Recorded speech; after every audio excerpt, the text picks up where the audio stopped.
racing, boys. Love it when it's four wide, love it when it's fast, love it when the leader's car back is moving past. Love it when they make you lots and lots of noise. Can't wait to hear DW say, boogity, boogity, boogity. Let's go Talladega racing, boys. let's go racing, boys.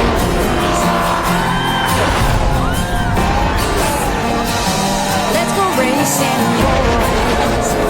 Kyle Busch wins at Talladega. Oh, man, I don't believe it. It is more than just a race. It's an event, and you can still smell the campfire. Why are so many people coming from all over to Talladega, Alabama? The track, the longest, the speed, the fastest, the drivers, the best. Junior's won here 5 times. Jeff Gordon has won here 6 times. Tony Stewart finally won here last year. Who will it be today? More than 150,000 on hand, and your view isn't bad either.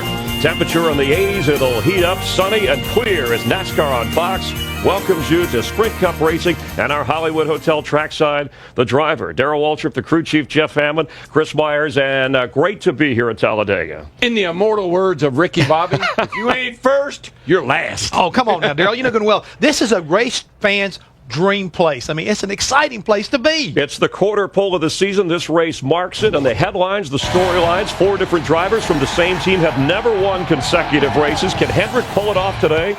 Jimmy, Jeff, Mark have won. Dale Earnhardt Jr., who's had success here back when he was with DEI, has to get it done. Former Indy star Juan Pablo Montoya starts on the pole. First time in his NASCAR career. He finished second in the race here last April. And yesterday on the Nationwide Series, that's Matt Kenseth. But hang on, he was okay. Spectacular crashes that fans expect to see. We've had a 27-car wreck before in Sprint Cup racing. That's the kind of adventure that you see when you're here at Talladega. So what should drivers know about this race today? You know what? I stayed up all night long. I studied statistics. I looked at numbers. I tried to figure out who's going to win this dadgum race. Unpredictable. We'll recycle that too, by the way. To me, Chris, it's a fear of the place to a certain degree. You have got to respect this place. You can get yourself in trouble. You saw what happened to Matt Kenseth. I mean, this racetrack is one time when that drivers show up, they don't talk about how much fun this place is. They very much respect it. Yeah, 9 different times a first-time winner here, so maybe all bets are off, even for some of the favorites. So last year we saw more lead changes on this track than anywhere else. You could be first one lap and last the next, as Darrell and Ricky Bobby said. Always worried about avoiding that big wreck. Wonder what we'll see first today. Let's start our Fox Watch above the booth with Larry McReynolds and Mike Joy. Hey, guys. Hey, Chris. Ever since I got to the airport to come down here, everybody's asking, who's going to win at Talladega? We have no idea. We've scratched our brains. We cannot pick a winner.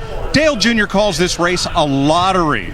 You can't pick a winner. You can't even pick who can get themselves in a position to win on the last lap. Well, I heard Jimmy Johnson say earlier in the week, he said, every time I've been to Talladega, I've had a fast race car, a race car fast enough to win each and every one of those races. But I've only won one time. Why? Because I didn't put my car in the right position on the last lap. Go back to the Nationwide Series race yesterday. When they came off turn 4 to come to the checkered flag, David Reagan, who got his very first major NASCAR win, he was not even inside the top 5. Some things were shuffling in front of him. He got himself in position, and next thing you know, he crosses the finish line first. We will not know who's going to win this thing till they come off to turn 4 or possibly till they get to the finish line. Right. You want me to pick a winner, you've got to wait till they get past the entrance of pit road and halfway through the tri-oval.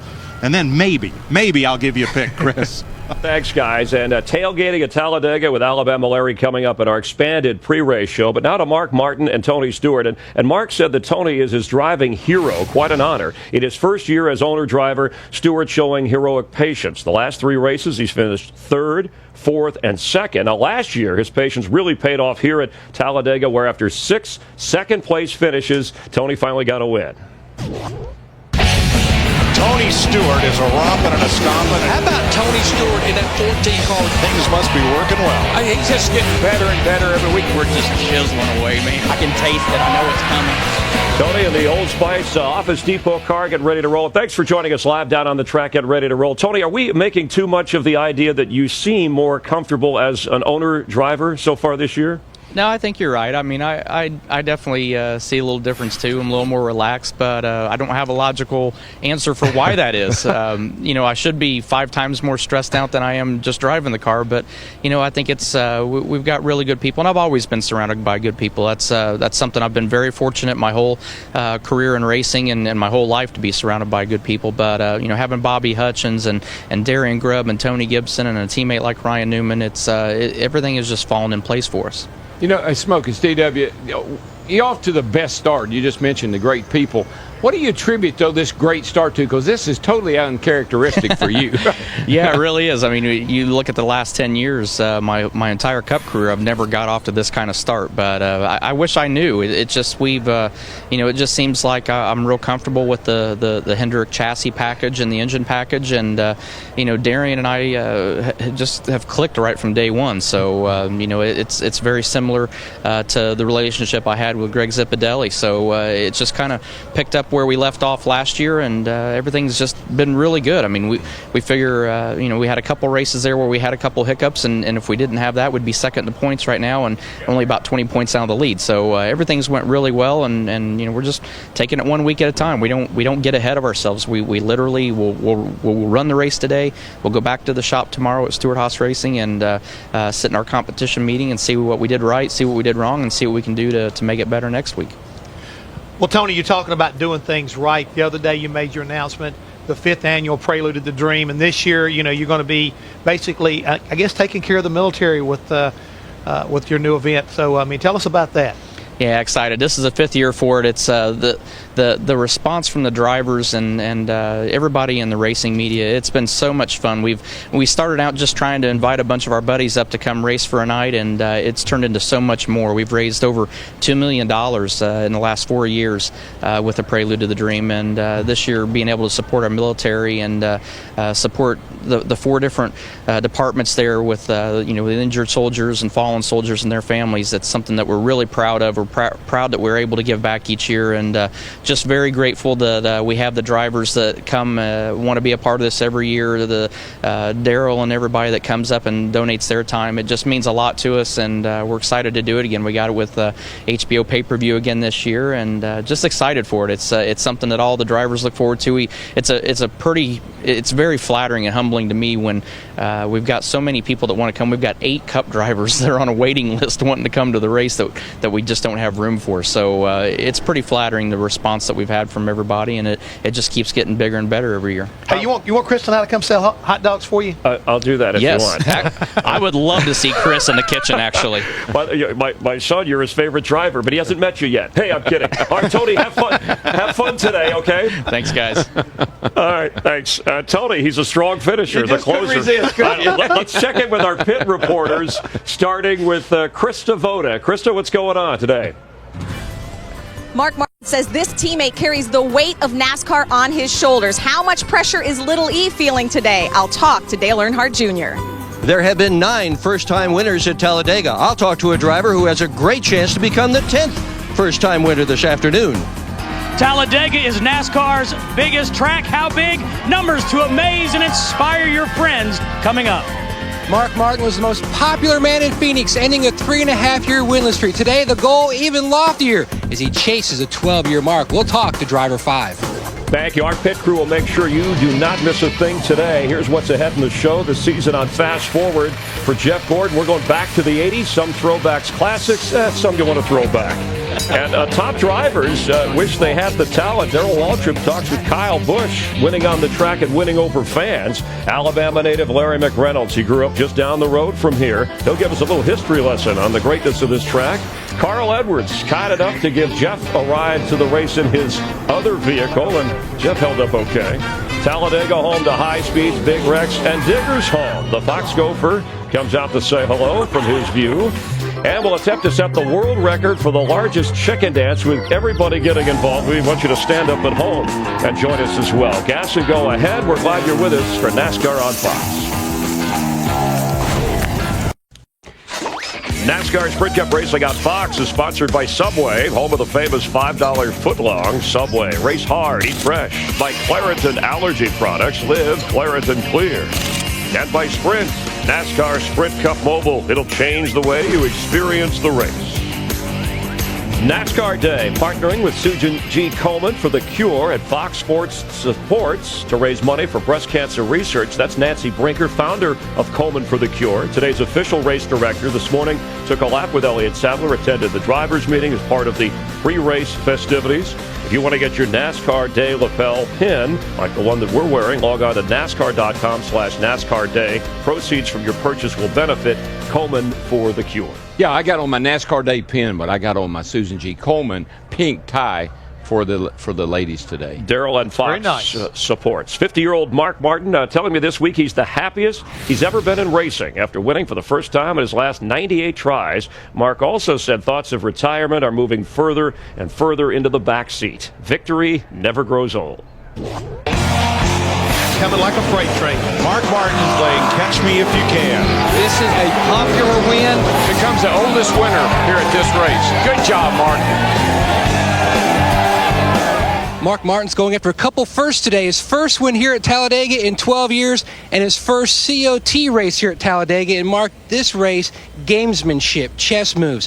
What stood out for you in practice on Friday that you made a mental note that you wanted to put yourself in a position or not get yourself in a certain position here today? Well, as you know, you don't have a lot of control over your pushers. And you're more reliant now on a push than ever before.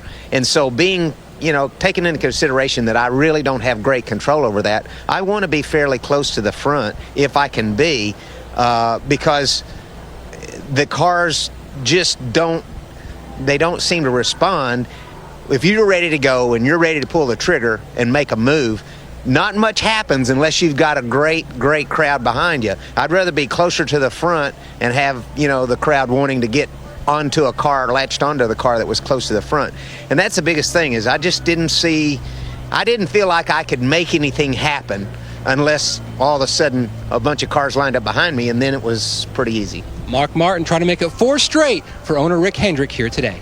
Well, you can see his focus and intensity. And, he talked about being happy again, but championship not in the discussion. He just wants to get in a car and win. Yeah. No, but you see he's focused and he's got strategy. He knows he's got a plan. He knows what he's got to do. This cat in 1997 won the fastest race ever run in NASCAR.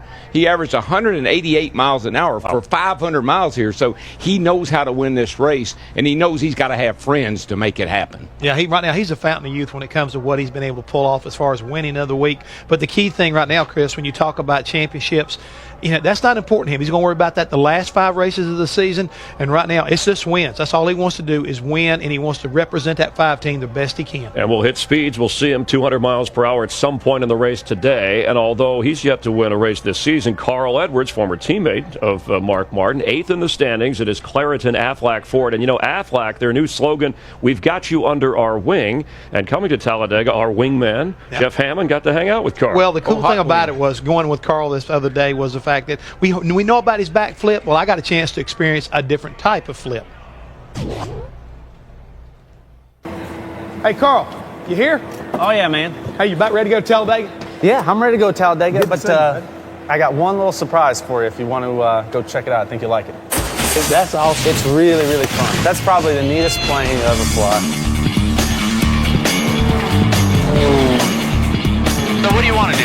Do like some loops, rolls, hammerhead, stuff like that? Is that cool? Show me what you got. All right. That's a flat spin right here. Wow. Hey, Carl, are we going the right way?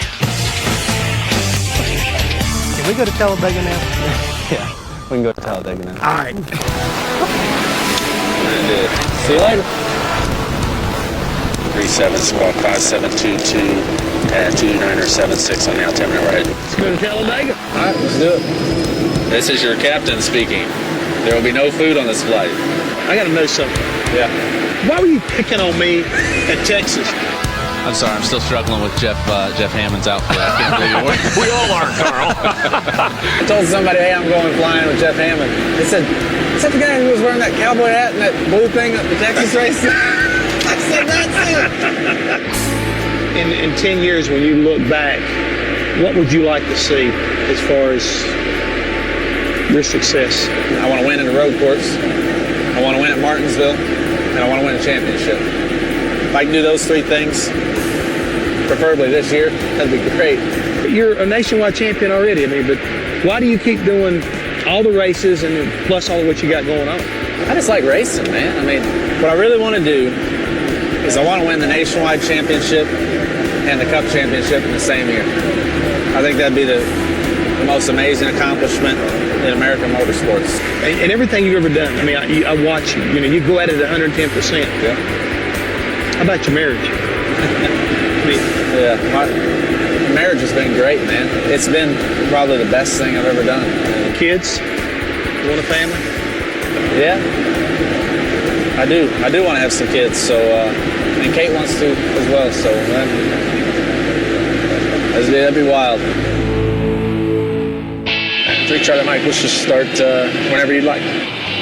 Learjet Charlie Mike to Talladega, left traffic to runway 21. Carl, you cleared the landing. We made it. All I can tell you guys is he is brave, smooth. man. No, you don't have to be brave when somebody is good at what they do. And Carl is very good at what he Smooth does. landing, you said. He's very good, but you should have been with me. Yeah, I'm He sure. wanted you bad. Yeah, he wanted to do the barrel rolls. But let me tell you, Carl is a total package in my mind. He's smart, he's focused, and he's committed. That's why he's successful. Yeah, and that risk factor with drivers, you know, whether it's a plane, a car, they love to Adrenaline take junkies. But Talladega, his average finish here, 25th. That's the worst of all tracks for him. Hey, is it too sunny for Marcos Ambrose? Everybody's out to see the race and ready for this warm, sunny day. We'll talk with Jeff Gordon. Also coming up, Junior and Kyle Busch. Welcome you back. DW on the track in 1983 in his Pepsi Challenger. This weekend, Jeff Gordon's throwback car, an uncanny resemblance. Jeff, man, What do you think, DW? I love it. It's Y'all, cool, right? You are so. Thank you so much. It means a lot to a guy like me to see your car out there on the racetrack and to see what it actually looked like with somebody else driving it. But I think what this symbolizes is really how successful the whole Pepsi Challenger program was, and you made it successful on the racetrack. I mean, you guys were so fast on the track and winning races, and this thing wouldn't be possible if it hadn't been for you driving the Pepsi Challenger car. What was that, 83? 83, yeah. It just sounded racing. The Pepsi Challenger is on the track. Right, yeah. It just sounded like this car ought to go fast. It's going to go fast. Well, I hope we have the same success with it here at Talladega. We're really excited, but I think they did a darn good job with it. I'm pumped. Chris, when they rolled that thing out of the You had garage, to get- and I walked up there and Jeff was standing there, I wanted to run and get on. I wanted to go put my uniform on and get in it. And then that's when I realized I may not ought to do that because I can't get in my uniform anymore. Jeff, but he sure looks good. Yeah, he fits the car well, closing in on your career victory, Mark. All right, Talladega, located off I-20 between Atlanta and Birmingham, opened back in 1969, has been a popular gathering place for NASCAR ever since. And to help explain why this track is such a field of dreams, we wanted to ask somebody, a big-name sports star from the state of Alabama, but we couldn't get Charles Barkley. He was working. Fortunately, we have Larry McReynolds, our own Larry, back from Birmingham. And Larry, you know we kid, but you're proud of this place. I know that. Well, yeah, Chris, up until 1969, the biggest thing, maybe the only thing in the state of Alabama was Alabama-Auburn football. Of course, someone that went to Florida International University wouldn't know a whole lot about football. I kid because I care, Chris. But anyhow, in 1969, when they built this speedway, it changed the state of Alabama, and boy, has it ever made history in the sport of NASCAR. Growing up in Alabama, I got my first taste of Talladega when I was 12 years old back in 1971. Now, like any good NASCAR legend, the story of Talladega has been riddled with twists, with turns, and high-speed drama from day one. This high bank track was a vision of Bill France Sr.'s. It had opened in 1969. Now, there was some concern about the tires not being able to handle the high speeds, and that led to 32 drivers, including the king, Richard Petty, and Donnie Allison, to boycott the race. You know, Richard and I were standing there talking to Bill France. He turned and saw Richard's car partially loaded on the truck and said, well, you're loaded up. If you want to leave, you go ahead and leave. And then everybody started loading up, and Bill France stuck to his guns, and they ran that race. That made it a little easier for Richard Brickhouse to win that first race here. Hey, you want to talk speed? Benny Parsons recorded NASCAR's first 200-plus qualifying lap in 1982. And just 5 years later, Bill Elliott qualified with a speed over 212 miles per hour. And in that race, the field averaged 207 miles per hour. 207! So it was no surprise that was the last time Talladega would run without the dreaded carburetor restrictor plate. But restricted speeds did not lead to restricted drama because many of the biggest crashes in NASCAR have occurred here. Talladega fans, they've seen it all. Bobby Allison flying into the fence. The engine blew up and catapulted me up into the air and 210 miles an hour backwards. And how about Rusty Wallace across the finish line in the air? Elliott Sadler's wild ride and that record 27-car pileup just a few years ago. If I had to describe the racing at Talladega in one word, it'd be unpredictable. Anyone can win here. 7 drivers, including Phil Parsons and Brian Vickers, claim this track as their sole win. In fact, it took 14 summer races to get the first repeat winner. My guy, DW, he did it. But one of NASCAR's most famous families seemed to buck that trend. Dale Earnhardt won here a staggering 10 times. His first win came in 1983, and in 2000, with just a few laps to go, the Intimidator drove right up through the middle of the field to get that final win of his legendary career. The Earnhardt tradition continued. Just 1 year after his father's last race, Dale Jr. won for the first time at Talladega, and he eventually became the only driver to ever win 4 consecutive races here. And how about those fans? You really should experience this place from the infield. You'll never be the same. From walking to banking with my father as a kid, to getting my start in racing just 60 miles to the west of here and winning here with the late Davey Allison, I still get excited every time we come here. Talladega is a lot of things, but I can guarantee you it's never disappointing. Well, guys, I was a part of, fortunate enough to win 23 races in the Sprint Cup Series, 2 Daytona 500s, but I guess coming to a place where, when I was only 11 or 12 years old, hanging on the fence, looking at the race cars, looking at the guys on pit road, to win that race with one of the Alabama gang in 1992, trust me, one of the most special moments in my career. Well, Larry, that was a nice story, getting a feel for it. It's a shame now there is no Cup driver from the state of Alabama currently. Boy, but they have a rich history in this sport, and we certainly won't forget all of them. That was an incredible group of guys. How would you best describe Talladega, the atmosphere? It's festive. Okay. Larry talked about the infield. They call it the boulevard, and you walk down the boulevard out there any given night, and it's like going to a carnival. It's such a great atmosphere. It's Americana. It's really fun to come here. It's real simple how you explain this racetrack. It's amazing. Yep. From the speed, from the people, the finishes, and the crashes, it's amazing. I've called it Mardi Gras on wheels, 200 miles an hour in the infield. And when you're not in the infield, the fans help to really make this such a great event. So we sent Steve Burns to talk to him. He's somewhere in the middle of all this. Well, Chris, the Talladega Super Speedway, or DEGA to these fans, sits on 2,000 acres of land. Some 35,000 campers have made the pilgrimage to this racetrack. Now, you heard Larry Mack. We know college football is king here in Alabama. Well, consider this. The crowd today here at Talladega will approach the combined attendance if both Auburn and Alabama were playing a home football game. We know Alabama has 12 national championships. The infield alone sits on 212 acres. Heck, you could fit 200 football fields in this infield.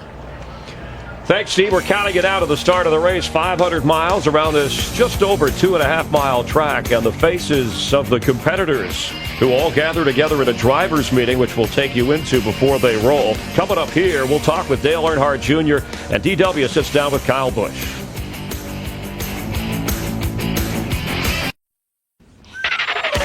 NASCAR Sprint Cup Racing on Fox is sponsored by McDonald's. Oh, trouble down here in turn 4, guys. Dale Jr. got him good. Watch this. Junior turns Casey Mears around, and before they get to the garage area, here comes Mears back at him. No fine, no suspension. NASCAR putting Junior and Casey on probation for 6 races following the incident at Phoenix. Most drivers said that's okay. Let them play, even if they play a little rough. But Junior has some other issues. Hitting that pit stop properly has hurt him this year. Yeah, I don't know what's going on there because nobody can understand why you keep missing pit road like you're missing those pits. I mean, yesterday he did the same thing, folks. He came down pit road and he misses his pits and it puts himself in a position of almost going down a lap. Fortunately, it didn't hurt him, but he seemed like he does it about every 2 races. All right, currently 19th in the points. Does he make the chase, yes or no? Well, I think the next 3 weeks are pivotal. I mean, he runs great here. He could win today. He likes Richmond. He can win there, and he loves Darlington. Those 3 racetracks will make a difference of whether he's in or out. Think about Mark Martin. He was way out a few weeks ago, hanging on the top 35. Now he's got a shot. Junior can make it, but he's got to get going. But the key thing is he's got to have focus and his attitude's got to be right, or it's not going to happen because, I mean, let's face it, folks, if he wins today, a lot of this is going to kind of get swept away, but he's got to change his focus and his attitude. Yeah, he's got to open those blinders up because apparently he doesn't see those pit boxes very well. No top 5 finishes for Junior, who's with our Chris Devoda. Late in the race yesterday, Dale Earnhardt Jr. told his team, "Let me handle this." Dale, there's a saying, winners want the ball in their hands when the game is on the line. Is that how you feel at this track and why? Well, I think you feel like that all the time. You feel like you know what you need to do and you know what decisions you need to make. And the more people, people you got telling you what to do, the more confused things get. But we had fun yesterday. It was a fun race. Everybody in the race did a good job staying clean. Amp Energy National Guard Chevrolet was good all weekend and qualified pretty well. So we're going to have some fun today. It should be a good race. All right, 5 Cup wins at this track. Dale Earnhardt Jr. looking for the 6-pack. Dick Berggren? David Reagan finished 3rd and 4th in the Sprint Cup races here last year, but he has never won a NASCAR Sprint Cup race. Today he starts in the 10th position. That's good. And yesterday he won his first ever nationwide race here at Talladega. But for a guy that never won before, is your car good enough and are you good enough to win this race today? It would be your first. Absolutely, we're good enough. Our UPS team's good enough. Jimmy Fenning's prepared a great Ford Fusion to come. And, it's all about being in the right place at the right time. And yesterday we proved that to be true. We just kind of hung out, ran a quiet race, and before you know it, we're battling for the win. So very happy for our Discount Tire guys yesterday. But today's a whole new race, a little longer race, and a whole new group of drivers. So we're good enough to do it. I've just got to drive a smart race. I've got to be there at the end, and hopefully we'll be able to throw some more Coca-Cola around after the race. That was a lot of fun. All you need is good luck, and we wish you that. Thanks, Dick. The 23-year-old Dave Reagan and the ageless Dick Berggren. You saw it's warm in the background. Temperatures in the 80s. So is Dick Berggren. All right, time for the Fox News Watch. And Kevin Harvick and Casey Mears, part of Richard Childress Racing, are going to swap crews starting with next week's race in Richmond and possibly for the remainder of the season. Also, Bobby Labonte's 96 car gets a new crew chief this week as well. Martin Truex Jr. will make a decision on his driving future. He has that 1-year deal with Dale Earnhardt. Remember, merging with Chip Ganassi Racing during the offseason. And Greg Biffle pulling double duty. He was in Charlotte yesterday, flew to compete in a drag race. We're talking about in a car, not an outfit. Made his way back here for Talladega. All right, time now for Gas and Go. If you have questions, you said that. we have answers. No one knows the content. These have been sealed away in Can I go now? They've been in Jeff Hammond's tanning booth. Okay, Daryl, for you, you're on the clock. Which Busch brother, Kurt is 3rd, Kyle is 7th. Which one will finish higher in the points? Well, I think Kyle will. I think they learned a lot from that debacle they had at the end of last season. I think he's the guy to keep an eye on. All right, Jeff. Who's 30 points right now? Well, I know, but that's okay, right now. I just want to point he's that out. thinking big picture. Stick with me on this. Who will the crew swap help the most, Kevin Harvick or Casey Mears? I think it'll do both of them some good because, I think this is one of those situations where the crews themselves need to kind of like step up and the drivers need to make sure they've got the chemistry and make it happen. Otherwise, I think both these drivers will be in trouble. I know they help the most. That's what I think Kevin Harvick. All right, there you Kevin go. Harvick. Well, they both are hoping to turn it around, and we're rooting for him. Daryl, there's been talk again this week about the possibility of Danica Patrick coming to NASCAR. Do you think she should? Listen, these races are long, 500 miles, 600 miles in a couple of weeks. These cars weigh 3,450 pounds. These cars are heavy. you got to be in great shape to sit in there and endure this. The races she runs are pretty short races in the IndyCar. Yeah. I just don't see her coming here and being competitive. She can come here all she, but I don't think she'd be competitive. All right, she has one IndyCar win. It's a ploy to get in her her another career. ride next year and some more money. All right, her contract up at the end of the year. Jeff, this week's Ask.com, our Gas and Go viewer question submitted by Bob Laren. And Bob, if I pronounced that properly, thank you. Why are tires blow-torched and scraped after the use in each race or during the race? Okay, well, Bob, what they're trying to do, they're trying to get all the rubber off so they can get to the little holes that are there, what they call wear holes, and they take a gauge and they're able to tell how much the tire's wearing. That gives them an idea about camber as far as that's concerned, as well as to wear the tire during the course of the race. All right, good work. A nice, that was a little State Farm type thing. All right, That's Regan exactly Smith right. almost shocked the racing world last fall when he crossed the finish line first, but penalized below the yellow line. Who might be the surprise driver today, however they get the win? Well, we just saw Reagan there a minute ago, and you know we've been waiting for this kid to break out. I'd kind of lost the hope for him, but after he won yesterday, that's the kid I think that can do it. He had 2 top 5 finishes here last year. Watch Reagan today. He could be the guy. Okay, and some like Allmendinger. Jeff, for you, is this the toughest track for spotters here? They're always on the spot because of that big wreck possibility. I think it is because they never have an opportunity to relax. These cars are in such a tight pack. They're trying to make good calls from a long ways away. Remember, this thing's 2.66 miles around, and it does sometimes present difficulties for those guys to make the right call. Yeah, chain reaction when the wreck takes place. Everybody gets involved. For both of you, it's NFL Draft Weekend. If you were starting a race team, who would be your very first pick? Well, I'd take Kyle. I mean, I got to take him for his ability. I got to take him for his youth, his enthusiasm, and I just proven you can temper a guy. You can slow a guy down. You just can't speed him up. And that's what you'd have to work with on him. Jeff? I got you then. I got Carl Edwards, and the reason for it is I think he can handle Kyle Busch in a heads-up kind of battle, so I'm going to take Cousin Carl. All right, I hadn't done it yet, but you might be right. How many races did he Borland They're win last both year? on their way. Well, my boy won 8. My guy won 9. Hey, we're running out of time. All right. I won 9. I would draft Rick Hendrick. So there. Then I'd win with everybody. All right. If you have a question that you want to ask Jeff or Daryl, go to email askdw@ask.com. The question selected we'll ask next week on our Richmond pre-race program. That was an easy All right, that was an easy one. All right, it would appear that Kyle Busch is NASCAR's next great superstar. He's 23 years old, plenty of time to win that championship. But will it help his popularity, yes or no? And Daryl, you heard the boos along with the cheers and had success. Where is he on this? I know you talked to him recently. Well, you know what? I think Jeff Gordon is a smart guy, and he said this is the most talented driver he had ever raced against. That's a great compliment. But there's a lot more to this kid than just being great on the track. He's pretty cool off the track, too.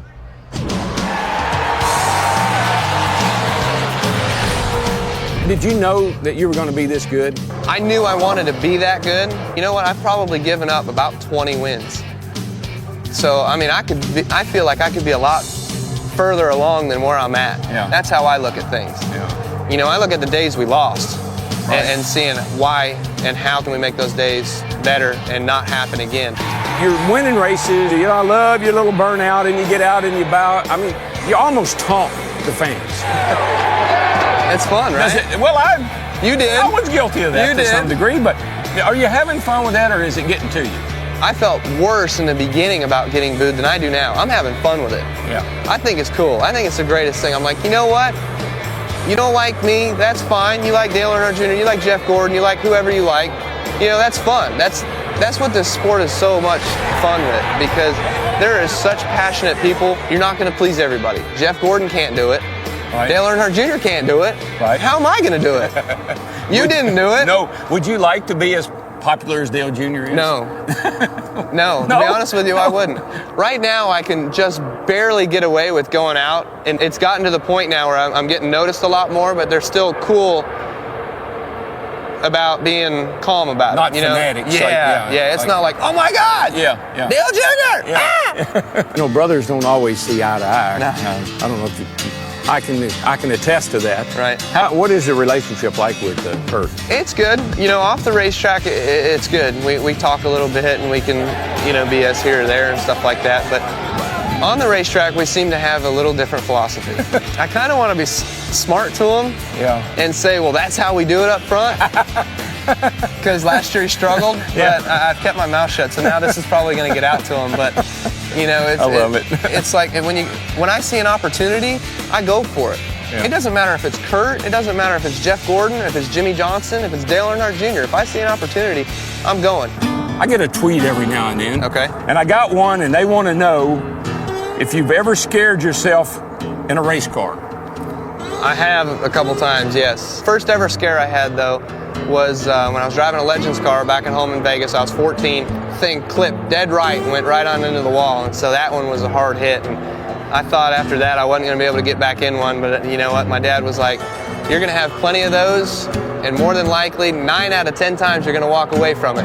That last one, you might not walk away from. So I was like, well, let's build it. Let's put it back together. 9 out of 10, yeah. All you need to be is challenged. When Rick Hendrick said adios, that was a challenge. When you got into COT, that was a challenge.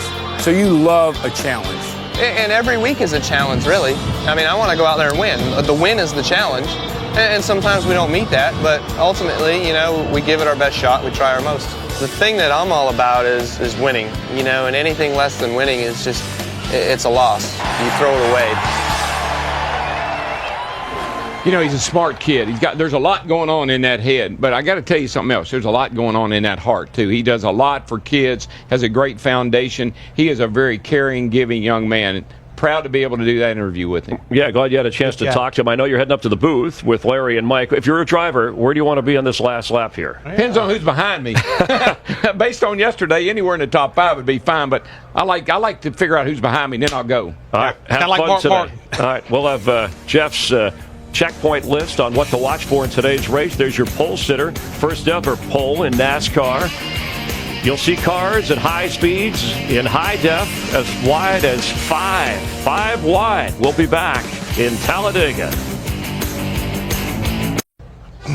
Darrell hustling to the play-by-play booth. Talladega, the home of record speed. Run, Darrell, run. Another record attempted today, and a few moments ago, we're hoping to create the world's largest chicken dance ever. A Guinness World Record. These brave folks turned chicken. Never mind Dancing with the Stars. How about dancing with chickens or as a chicken? This sponsored by New Kentucky Grilled Chicken. And on April 27th, you can try a free piece of New Kentucky Grilled Chicken all day long, absolutely free. Taste the, everybody's saying, hey, Drano, you're supposed to be working. Taste the unfried side of KFC. Jeff Twinkle-Toes Hammond, of course, not doing his chicken dance. But there'll be some people bobbing and weaving through the traffic here. And the drafting partners, are they all set? Do they change in the course of this race? They're going to change in the course of this thing. I guarantee you that right now. You've got to find the right dance partner. Our Grand Marshal, Alabama head coach Nick Saban. Also, Miss America 2009 will sing the anthem. Let's head trackside. Thank you. Ladies and gentlemen, please rise and remove your hats as the Alabama Army National Guard presents our nation's colors. Please remain standing as Emergency Crews and Alabama Raceway Ministries Jeff Sauls offers today's invocation. Our Father, we come to you now, Lord, to thank you for such a blessed day that you've presented us with, Lord. Lord, thank you for the leadership of this racetrack. Father, as the competitors take the speedway, Father, protect them. Protect them, crew. Thank you for us in emergency services. Lord, protect us as we do our job. Father, thank you for our country that we live in. For the military, we praise them, Father, but we praise you also. Father, thank you for Jesus Christ, his life, his death and burial, his resurrection. In his holy name I pray. Amen. Please welcome from Indiana, Miss America 2009, Katie Stam.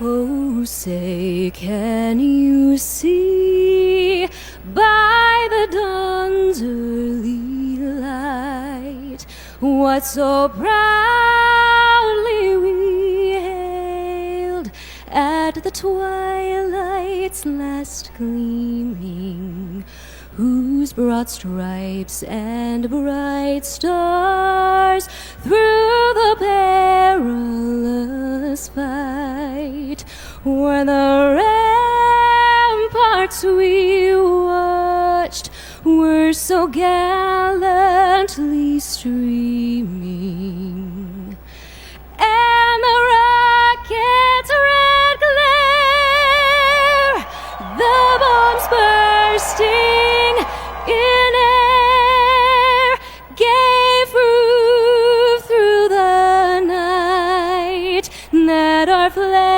was still there. Oh, say does that star-spangled banner yet wave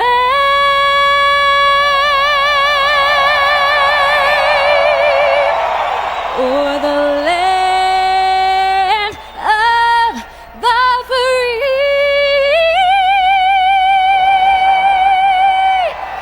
and the home of the brave.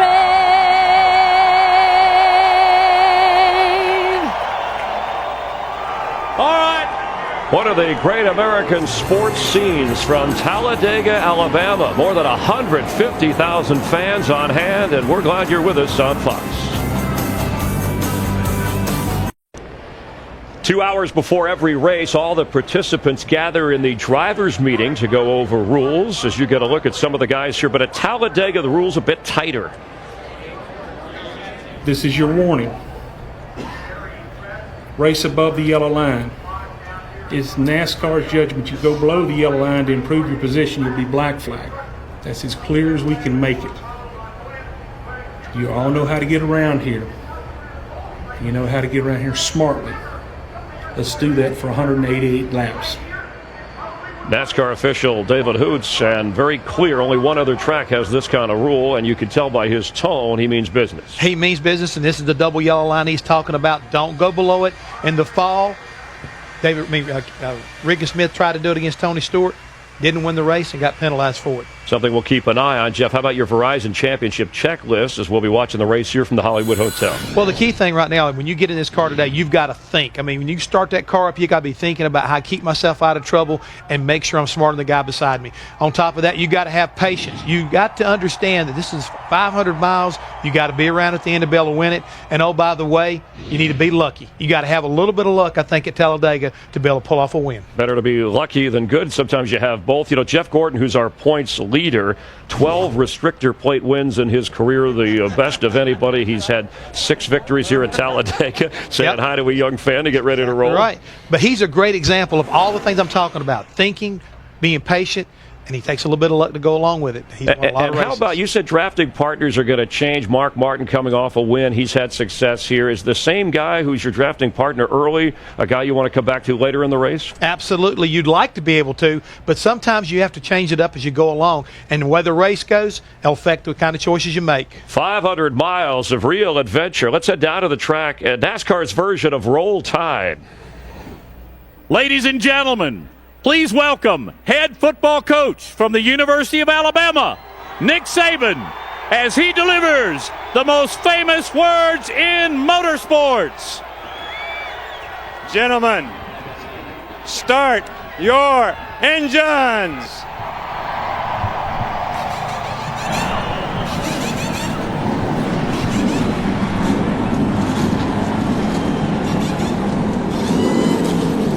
We're getting ready to go racing. Let's head upstairs. Mike Joy, Darrell Waltrip, Larry McReynolds. Guys? You know this race is going to be full of tension, Chris. It's going to be hold your breath. It's going to be right up on the edge of your seat. And that's just the drivers and the crew chiefs. Darrell, how much do you want to push that envelope early in this race? How hard do you want to bump draft? How much do you want to slice and dice? Larry, you know this is a big race when Nick Saban's here, right? Oh, yeah. I got to give him a little more energy into it, though. Yeah, didn't talk to those guys like a bunch of drivers or football players. Here's what you do. You go around before the race starts. Talk to all your buddies. Now, look, let's take care of each other. And, you know, you watch out for me, I'll watch out for you. And let's get to halfway this thing through before we really start doing anything serious.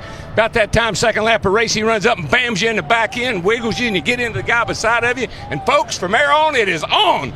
You got no friends. You got no buddies. You're out there to win this race, and you have to do it on your own sometime. Well, you do have your pit crew, Darrell, and Larry, at a place like Talladega, how much can they do for you? Well, the crew chief, like every week, he's got to make the right calls. And the drivers, they're going to have to be making deals. The crew chiefs are going to be making deals about when to come to pit road and having dancing partners to come with you. Certainly the pit crews, you make a mistake here, you're going to go a lap down. But the 43 drivers are important about the outcome of this race, but the calls that those 43 spotters on top of the grandstands, they could make a big difference in the outcome of this race. The big one or not having a big one, going to victory lane, or finishing outside the top 20. There's going to be a lot of waving going on today. Most of it's single digit. All right, we're ready to race for 500 miles here at Talladega. It's a late arriving crowd. People have been in the shade and the coolness, but they're ready for some hot action. This is NASCAR on Fox.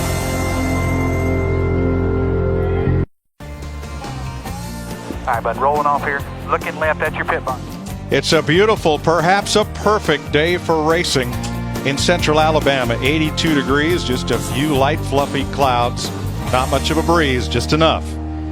And a lot of sunshine.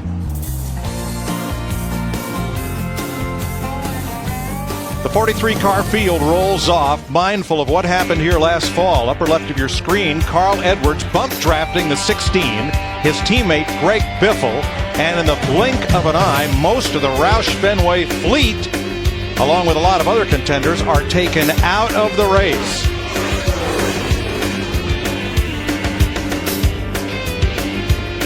A bad result for Greg Biffle, and yet today, Biffle lines up on the front row alongside Juan Pablo Montoya, who has his first oval track pole since coming to NASCAR from Formula One. Truex and Hornich with his best ever start since coming here from IndyCar in row 2. Clint Boyer and Regan Smith, who nearly won this race last year, in row 3. And as we have a look at the rest of our starting lineup, Darrell, let's dial up Greg Biffle. Hey, Greg Biffle, DW here. You got a copy, buddy? Sir, DW, loud and clear. Have you made any pre-race arrangements here with anybody, bud, to work with you today and try to keep you up front the way you are now? Not really. Not a lot of guys. Just talked to the 77 behind us there, and told him I might run, up the top of the racetrack a little bit. Depends on how it gets going at the beginning there. If the top line has a little run, might run more up the racetrack and not give that middle groove a chance right out of the beginning.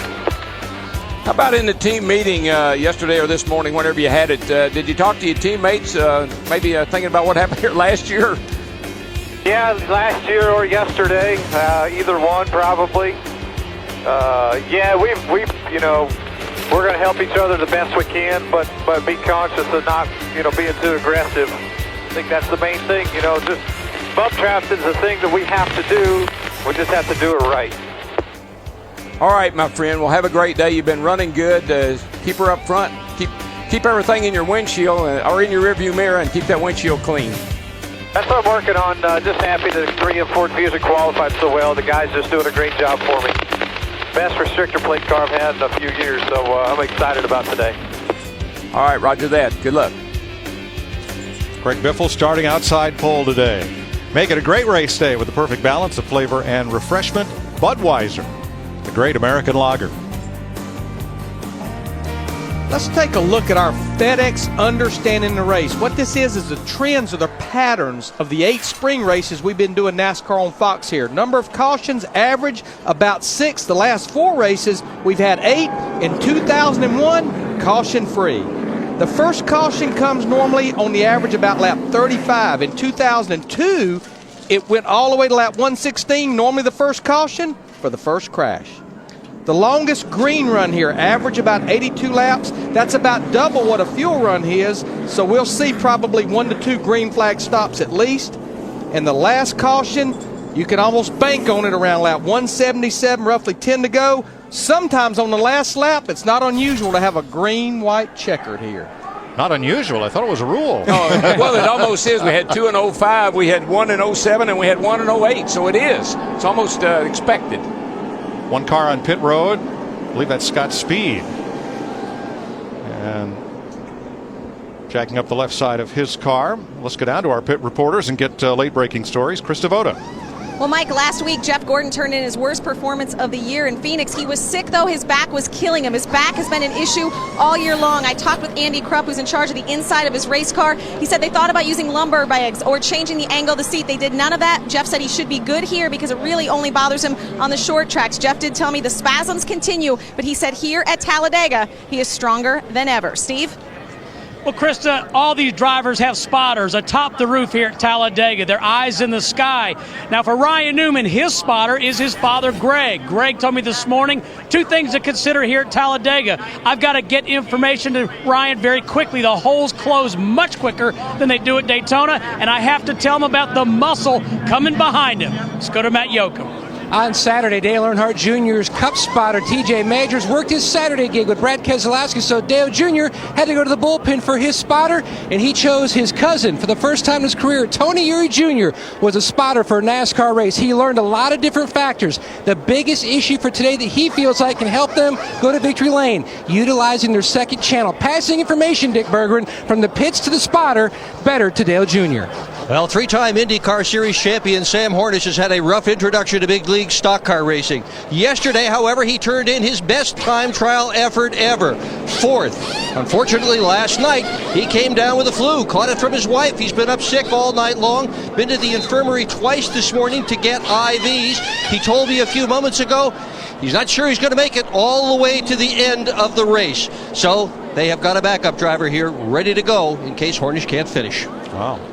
Scott Speed made that pit stop, Larry, and he's going to be held for 1 lap. Well, I think we need to explain the whole procedure here. This is an impound weekend, which basically means after qualifying yesterday, NASCAR impounds the cars. You cannot work on them. You put them out there and you race them with your qualifying setup. Scott Speed was one of the go or go home cars, top 35, locked into the show. The rule is you can change things on your car after the green flag is displayed. Jimmy Elledge brought that car to pit road. They were making changes that made the car run fast that wouldn't be good for the race. They will be penalized 1 lap for that. Jeff Gordon in the year 2001 here from 36th starting position. So you can win from anywhere in the field. And no matter how much you've won before, Talladega has been fertile ground for drivers to get their first win. 9 drivers have their first win at Talladega, and these 7 drivers have their only career wins in what's now the Sprint Cup Series here at Talladega. That's our X-Men X Factor of the race. X-Men Origins Wolverine opens everywhere this Friday. Of those 7, Brian Vickers is in the race today, trying for his career win number 2.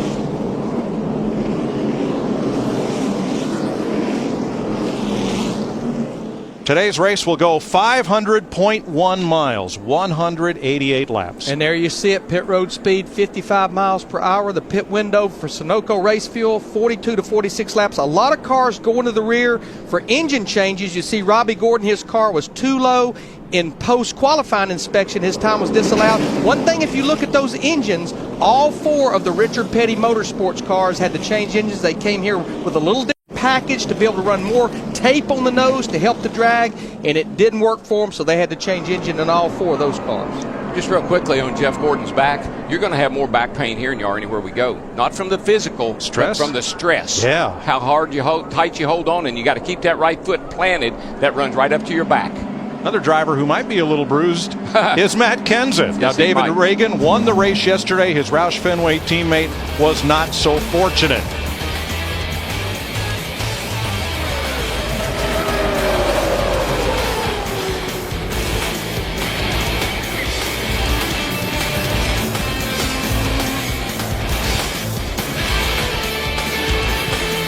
Matt was unhurt, but that was a wild ride. Yeah, and you know, when you see a car tumbling like that, the driver really is not taking a real hard beating inside the car. You're strapped in so tightly, as long as it keeps moving, it's dissipating energy.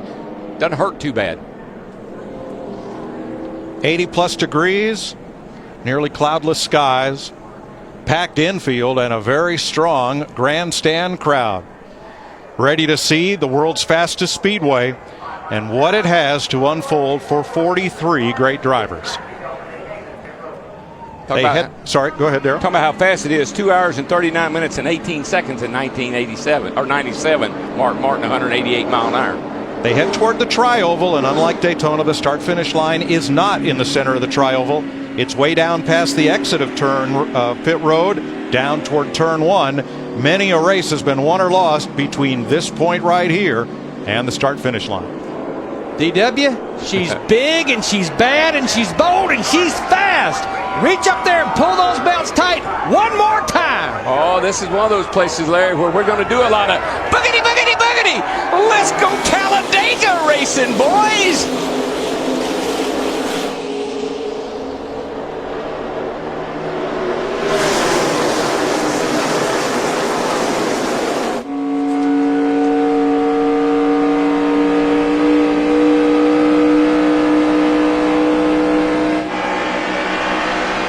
Speed still building in the back straightaway. Still 2 by 2. And I know you won't believe this, but you already know how good you're going to run today, or at least how good your car is going to be today. Because how quickly you can get up to speed is very critical on how well you're going to run today.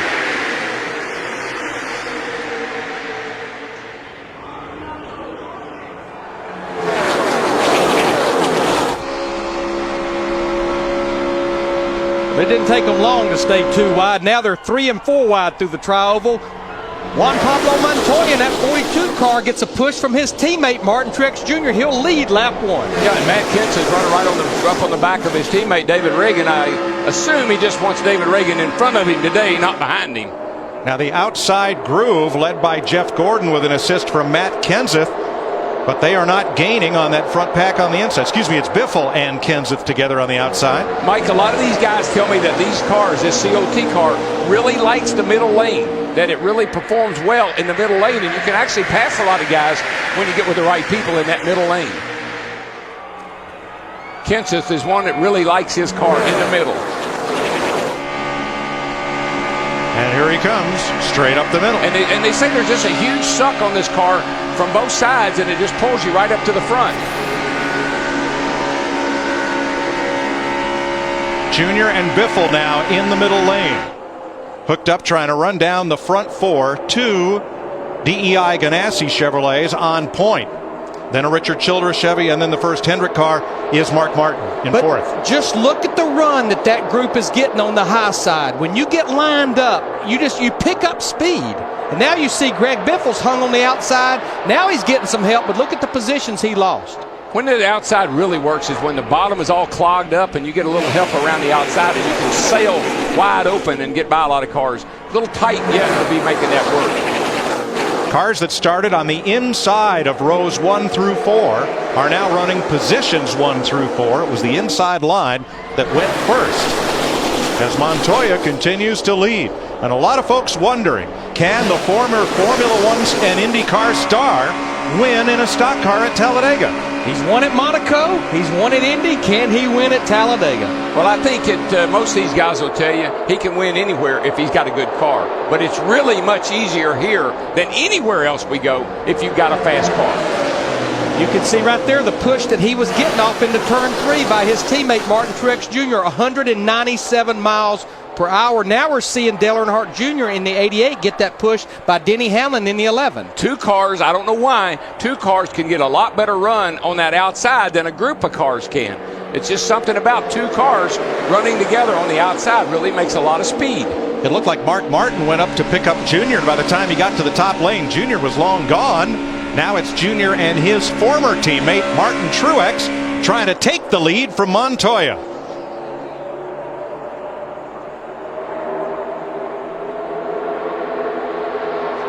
It's like when you run that high line, especially coming off turn 2, especially if you've got 3 or 4 cars, or in the case of this, maybe 10 cars lined up, you get such a run down that back straightaway.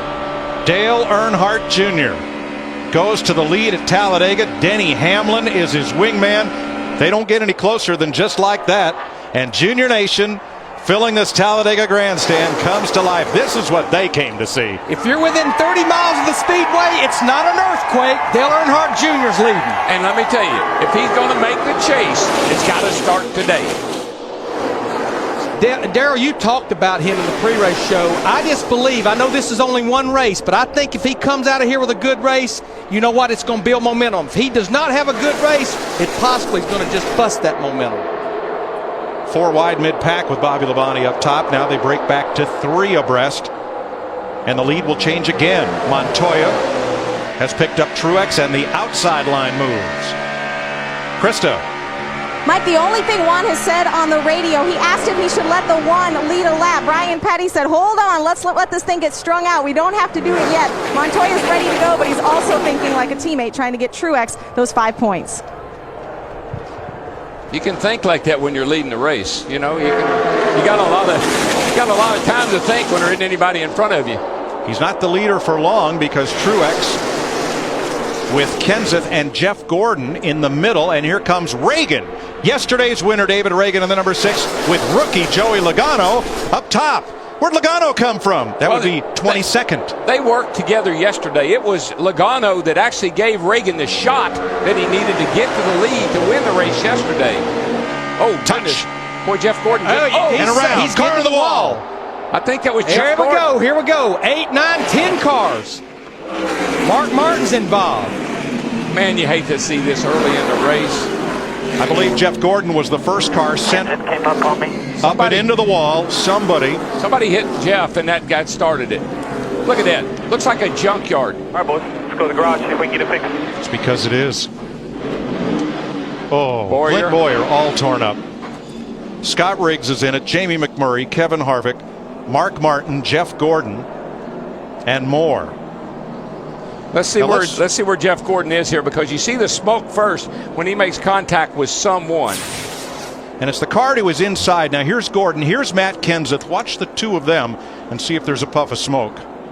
Looks like Jeff has got cars on the inside of him, on the outside of him. Oh, and Kenseth just looks like he was leaving a little room on the bottom and moved up a tad and got into Jeff.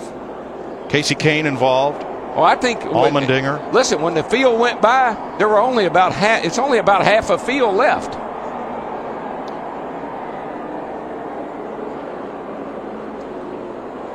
You can see right there, Matt Kenseth just gets into that left front of Jeff Gordon, and Gordon goes up and gets in the side of the 71. Gilliland, nowhere for Kurt Busch to go. Brian Vickers, and they just stack up from there. Look, that's a six-pack into the wall, just all in one move. And this is the way the big one works at Talladega. I saw cars running in the top 5 that were involved, cars running outside the top 25 that were involved. Yeah, I hate that. The old Pepsi Challenger is getting opened up like a can of Pepsi. Got Gilliland as he went around, who spun down off the nose of the 2. Harvick. And look at Mark. Mark took a heck of a ride in the 5 car. Now, Casey Kane has climbed out of his car. He's okay. It's going to be easier to list the cars that were not involved. Mike, when they went by here, and of course we'll see them on the track out here, that's half the field. Most of the cars in the low groove up until then. Oh, Boyer took a hard shot after contact from Gilliland. So did the 71. I mean, there are cars that were getting pounded in this wreck. Let's look out from behind Jeff Gordon. That's Kurt Busch. Man, just like that. And again. And again. We're done. We're done. Completely junk. Kenseth came up on me. Let's ride with Kevin Harvick.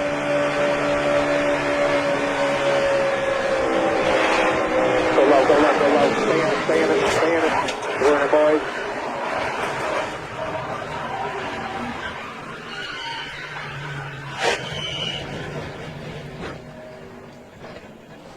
And let's ride with Casey Kane.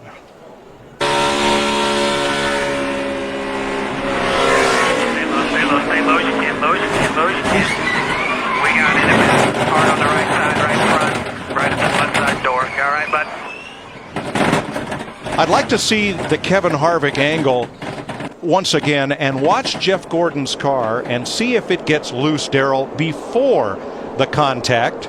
Jeff Gordon is right up in here. Kurt Busch behind him. He jumps out a little. I think this is just that's just the contact from the 17 car that was the shot first him contact. to the right. You're right.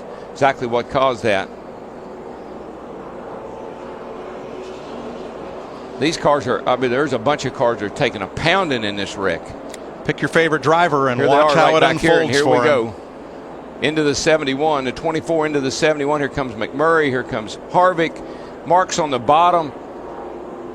36 car. Here comes the 9 to 44. Piles in. Bobby Labonte, nice job to get on the brakes and miss it. Mike, I just counted 21 cars that went by here without damage. Which is half the field. And Jeff Gordon, you heard him say on the radio, we're done for the day. He's climbing out. Yeah, that car got hit multiple times. Pit road is now open. Let's begin with yesterday's winner, David Ragan and Dick Berggren. They're going to take 2 tires and put fuel in Reagan's car, and certainly to win the race here at Talladega, you have got to avoid those kinds of problems. So far, so good for the young 23-year-old driver. Matty. Martin Truex Jr., 3-time winner here in the NASCAR Nationwide Series. He is in. No major chassis adjustments for the one, just 4 tires. To Krista. Brian Patty reminding Juan his team is dressed in blue this week. The Tom's dual action Chevy. They said they'll stick with their plan and go with 4. Do you want it tighter, Juan? He said, no, my car is a rocket. David Ragan will win Joey Logano wins the Verizon race off pit road with Ragan, Truex, Dale Earnhardt Jr., and Montoya. I think all they did to that 20 car was just put a little bit of fuel in him to fill him up. No tire changing on that car, it looked like. Well, Darrell, the big one didn't take until lap 8 to unfold. Yeah, I hate it when it happens early like this. It just ruins the race for everybody. Under the first caution of the day at Talladega, Alabama, for this big crash triggered by Matt Kenseth getting into Jeff Gordon.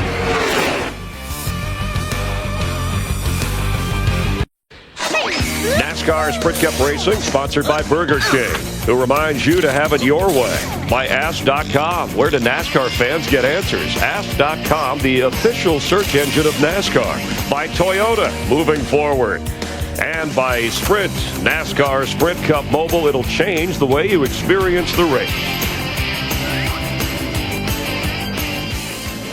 First caution of the day, a little work on Carl Edwards. Claret and Ford. During this one, everybody has been on and off pit road at least once. Bobby Labonte got a little piece of it. Looked like he'd stopped to avoid it, but he got a bit, and so did Kyle Busch.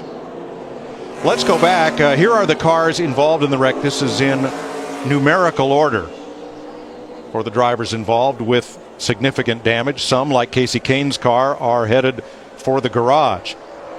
Matt Kenseth may have come up a little, but also it looks like Jeff Gordon came down a little as they got to turn number 3. Yeah, it looks like the 71 car way up on the outside there were alongside of Jeff, and then it looked like that the 17 bumped into the back of the one, maybe caused him to move up a tad as Jeff was moving down a tad, and then we had a mess.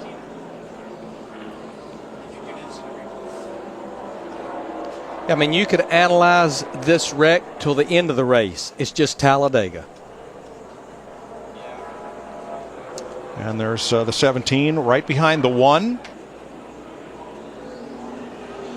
And he comes up as Jeff comes down to make a little room. There's not enough room for both of them. One driver who I think took the hardest hit of all, Clint Bowyer, is released from the care center and with Dick Berggren. Yeah, and he has finished 81 in a row in this series. Can you get back out on the racetrack? Oh, man, I don't know. Thing was pretty tore up when I got out of it, but just unfortunate. You know, the BB&T Chevrolet was strong. Guys worked hard to bring fast cars, and, you know, I don't know what happened. It's just racing way too hard, way too early. Is everybody okay in the care center? I think so. Okay, thank you. Look at that hard hit into the outside safer barrier for the 33.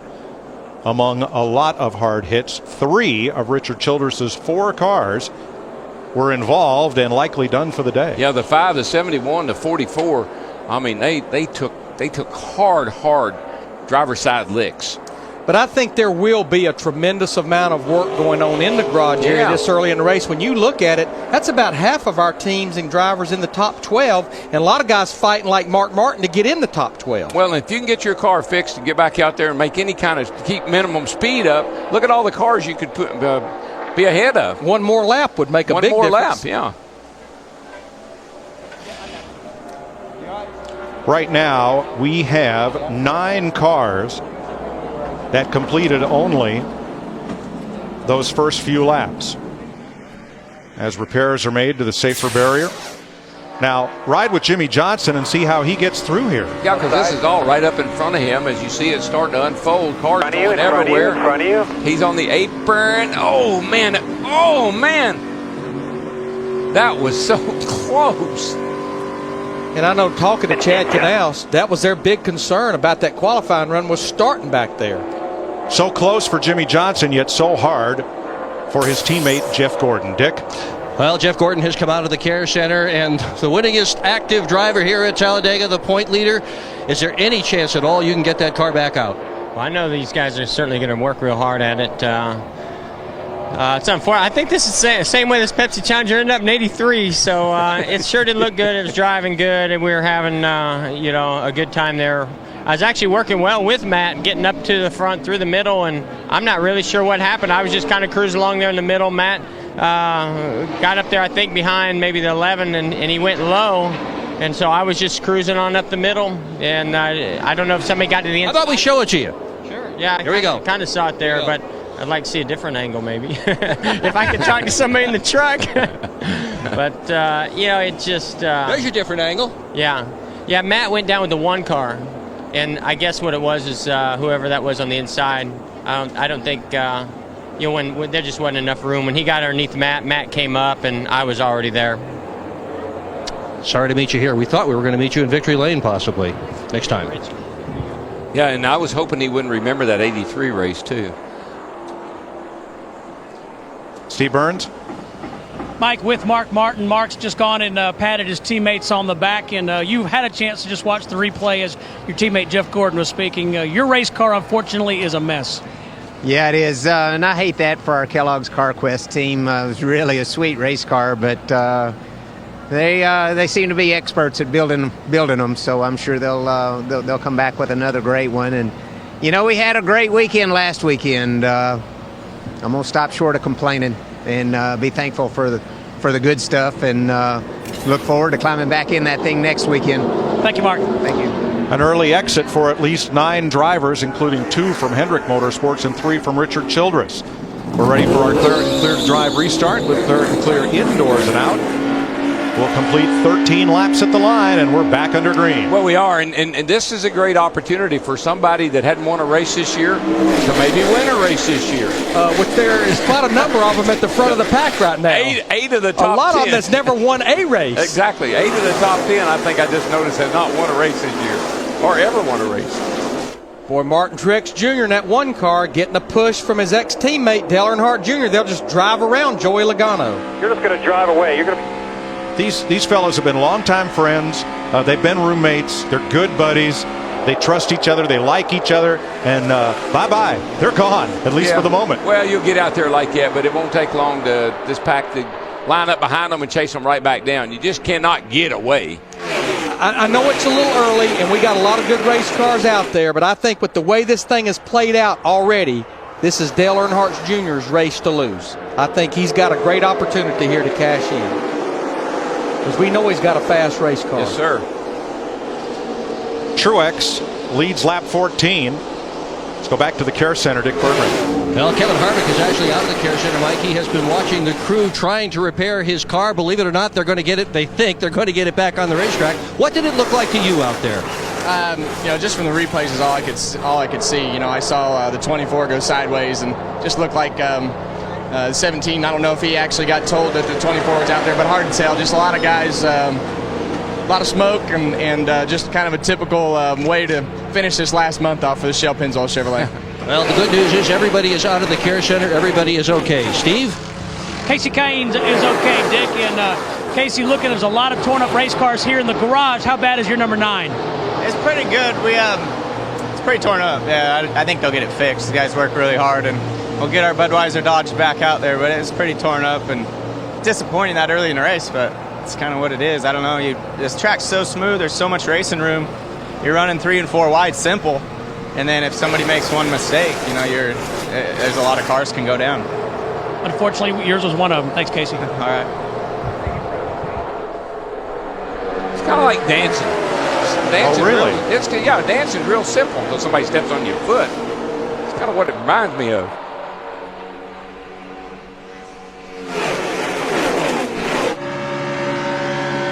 Jimmie Johnson up with his Hendrick teammate, Dale Earnhardt Jr. Joey Logano on the inside. Watching from David Reagan. How about last time around? You'd think this big crash would settle everybody down. Never has. How about David Reagan and Juan Pablo Montoya? Have a look at them. The 42 and the 6. with Paul Menard in the 98 one lap ago. My goodness. Wham. See how loose that 42 got when the 6 hit him in the back. Yeah, Reagan gave him a little shot there. I guess they were going to try to get around Logano in the 20 car, and man, that isn't the way you do it. You know, Reagan had a little incident yesterday. He gave his teammate a shot. You've got to be a little more careful. Use a little softer touch there.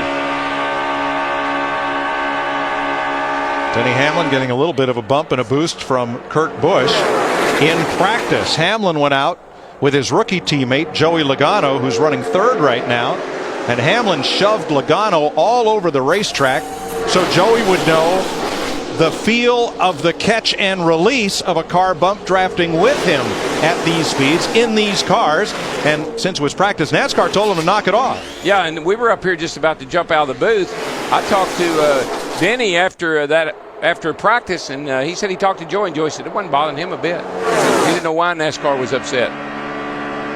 You know, I've been watching the outside line riding with Michael Waltrip in the 55 car just right up through the middle. And, you know, Michael told us on our trackside show on Speed Friday night, he said, I know I can win this race on Sunday. Well, he needs to. Yesterday had a bad day. You know, he's had a couple of bad weekends here. He needs to get it going, and this will be a great opportunity. 18 of 188 laps complete. Martin Truex Jr., Dale Earnhardt Jr., and Montoya with that push from Hamlin goes back into the lead. Let's go back to the garage and Steve. Mike, Jamie McMurray also caught up in the big one, and Jamie, trouble early. There's a lot of damage to that 26. So glad you're okay, but how's that race car? The Crown Royal Ford Fusion, it might be done. We're going to try to go out and at least run one lap to see if you can gain a couple of spots. But pretty big accident, and I don't know, the steering is so messed up. I don't know if they'll be able to get it back out. Glad you're all right. Thanks. And guys, that's the issue now. I mean, you can get your car patched up, but we do have a minimum speed, and you can't just go out there and ride around in the way. You've got to run a relatively fast speed to be able to stay on the racetrack. 9 cars are in the garage as a result of that crash. Here comes Kurt Busch to lead. And how about Jeff Burton in that 31 car? He actually had a little bit of damage from that wreck, and here he's up there on the inside battling for the lead. Usually think a damaged race car, it'll run pretty good when it's in a draft. But when you get out front, if it'll run good out front, you don't have any significant damage.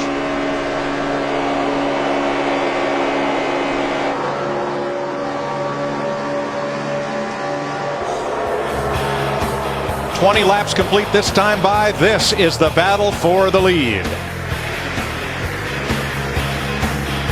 Jeff Burton, Kurt Busch, each trying to gain some advantage and stay out front. Jeff Burton leading Denny Hamlin, but they're 3 abreast, so how can you tell? Kurt Busch in there as well. Here's a question from Ask.com, official search engine of NASCAR.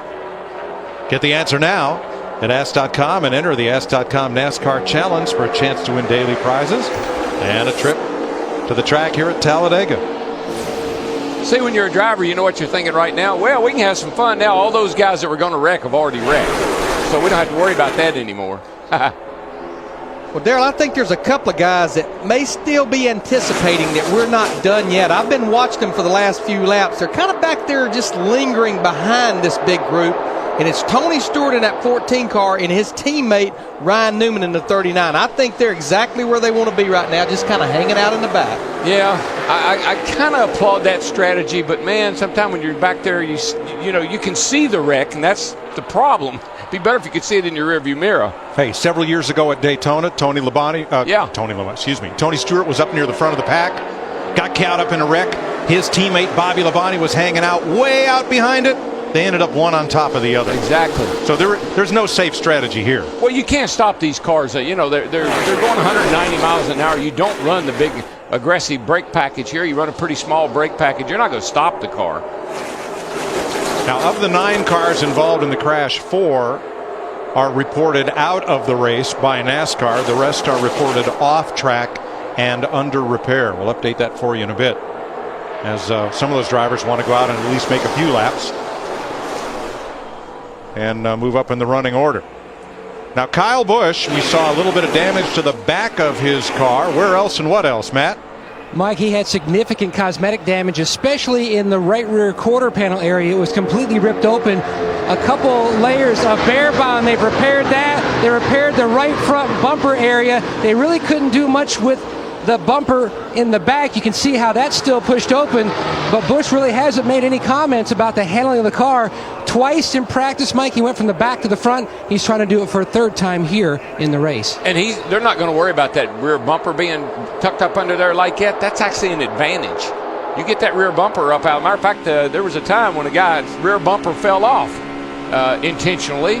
Bobby Allison, Daytona 500.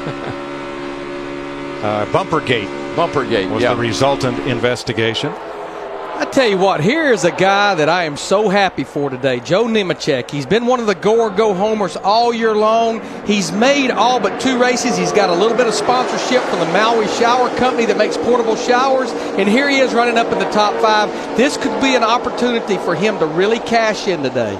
Well, he said yesterday on our speed qualifying show, he said, I'd just love to get a sponsor so we can run all day and put on a good show for somebody. That prayer got answered. And you know what? Good things happen to good people. He left here Friday after practice and flew all the way back to North Carolina for his daughter for a father-daughter dance, and then came back for qualifying. Got something going on with the 31, Mike. I think Krista knows what it is. Yeah, DW, Jeff Burton just came on the radio and said, guys, I have no volts, everything's shut down, I've got nothing. Scott Miller just said, get the battery ready. Loss of electric power. Now, he and Denny Hamlin were just pounding the crap out of each other. Are backing it down. Could they have knocked something loose that's preventing the electrical system from functioning properly? They were hitting each other hard enough, to knock the battery cable loose or any number of things. So they were banging on each other. You know, the one thing, and I'm sure Krista will dig into this a little deeper, a lot of teams, a lot of cars have a backup battery that you can just go to, but it sounds like they possibly did not have one in this car. Caution's out. Debris on the racetrack. Larry, he didn't stop in his pit. I think I heard him say, I'm back. I think he said, I got it back. Well, you know what? That would have been a good move regardless, though, with the caution coming out. Now it's back down to 8. Back down to 8 volts on the meter. That's not good. But this caution, I'm going to tell you, it's a great benefit for that 31 car. It is if it doesn't stop over on the back straightaway. Piece of debris from this bumping and banging, and perhaps from the lap 8 crash, is up against the wall about 300 yards past the start-finish line. If we can get the cause, we'll be glad to show it to you, but it puts us under the second caution flag of the day. There it is up against the wall, center of your screen. Right in there. Yep. Not sure if that's metal or a big pile of the tape that was on the nose of Joe Nemechek's car, perhaps. And you know who else isn't sure? NASCAR isn't sure, and so they have to throw the caution to make sure. As you have witnessed, there's no such thing as out of the groove here. The entire racetrack, top to bottom's the groove.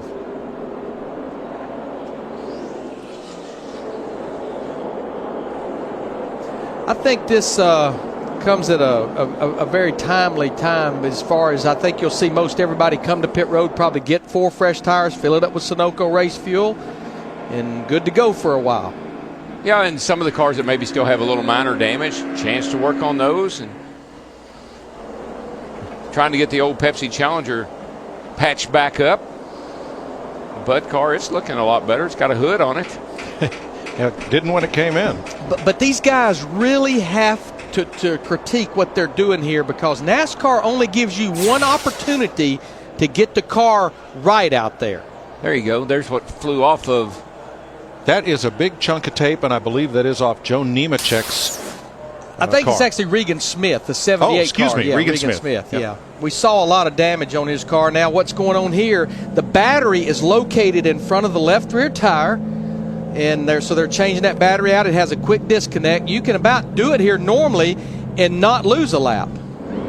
Pit road's open. Dick? Matt Kenseth says a clean drive in. He was running in the second position when that caution flag came out. Upside down yesterday in the nationwide race. Things are going well for him today. He's got a little bit of cosmetic damage in the car, Steve. Kurt Busch says that number 2 car is good, Dick. Put a little tape off the grill. 4 tires for Kurt Busch and a wedge adjustment, Matt. No changes for Kyle Busch in the 18, just right side tires and 1 can of fuel, Krista. 4 tires for Jimmie Johnson. Chad Knaus said, "How is your car?" Jimmie said, quote, "It feels like a dream." Boy, Elliott Sadler jumps right out there, picking up 4 positions. Now, Matt Kenseth had a quick stop, but he got pinned behind cars coming onto pit road and didn't have a clear lane to get down there in a hurry. He killed the engine trying to leave the pit box, and I got him behind. Time for an AT&T race break. NASCAR on Fox live from Talladega. 11 leaders, 15 different lead changes, and changing as we speak. Kyle Busch moving into the front as we are working through our second caution. We already had kind of a mini big one here on lap 7. David Reagan leading at the time. In the midst of this pack, Matt Kenseth, the driver, still trying to figure out exactly what triggered it all. But Mark Martin in the 5 car involved, last week's winner. Jeff Gordon, the points leader in the Pepsi Retro car involved. Clint Boyer, whose string of 81 races running at the finish in jeopardy involved. At least 14 cars. Others, Jeff Hammond sustaining some damage. Yeah, we're taking here a long ride with Jimmie Johnson on his onboard, how close he came to getting caught up in this mess, able to get to the bottom of the apron right there and avoid all these cars spinning up above him. I mean, that's not the way you want to start the race. And fixing the safer barrier moments ago, so the car is not the only thing damaged here at the track. They were going maybe up to 190 miles per hour. So, Jeff, obviously we have guys like Mark Martin that are not returning to the race. A few other cars that will not make their way back in. So what does that do? You heard Larry say Dale Earnhardt Jr., maybe it's his race to hold on to here. You've got Tony Stewart. You just talked about Jimmie Johnson working through. Let's talk about the strategy this early, that big a wreck. Well, I think right now you've got to get everybody settled back down. Those guys were real aggressive early part of the race, and from this point on, you want to make sure you don't have another one and take yourself out. You've got a lot of good guys that are now sidelined, like you talk about Jeff Gordon. We know he's going to be multiple laps now. Mark Martin's out of the race. Jamie McMurray, to name a few. So you don't want to wind up being one of the victims all of a sudden when you just like to play it safe. Let's get it on down there toward the end of the race. But a lot of these guys are still racing incredibly hard. We're taking a look right now at the 99 car of Carl Edwards, who's been hanging out at the back of the pack, you know, kind of playing it safe along with his teammate trying to protect that race car. And Jimmie Johnson, we talked about how he made it through the wreck, currently running 8th. Remember, Hendrick has a chance to win their 4th straight race with their 4th different driver, and that would mean Dale Earnhardt Jr. would have to pull into victory lane, still looking for that first top 5 finish of the year. Well, fortunately for everybody Hendrick Motorsports, Dale Jr. is definitely wanting to win a race. Not a better place for him to come to probably than Talladega. He is an exceptionally good driver, and he knows he's got a good race car. So today could wind up being that day he could probably extend that streak, make history, and get himself back on track as far as the chase is concerned. That wreck looking like Survivor meets Amazing Race. I know that's on another network, but baseball on Fox. And tune in this Saturday, a number of showdown games, 3:30 Eastern, 12:30 Pacific. Remember, Saturday baseball, 3 Eastern, 12 Pacific, the pre-show. And then, of course, Saturday night it's racing from Richmond as the NASCAR series shifts there Saturday night. To vote for the AT&T Fastest Pit Crew of the Year award from your phone, text the car number for the pit crew you think will be the most valuable. The fan vote, along with Jeff's selection, will determine the crew each week, so your vote counts. Vote each week at the AT&T Fastest Pit Crew of the Year award. You may see more than that big one. A long way to go here. Let's head back upstairs to Darrell, Larry, and Mike. Thanks, Chris. 32 laps complete. We'll get the green flag next time by.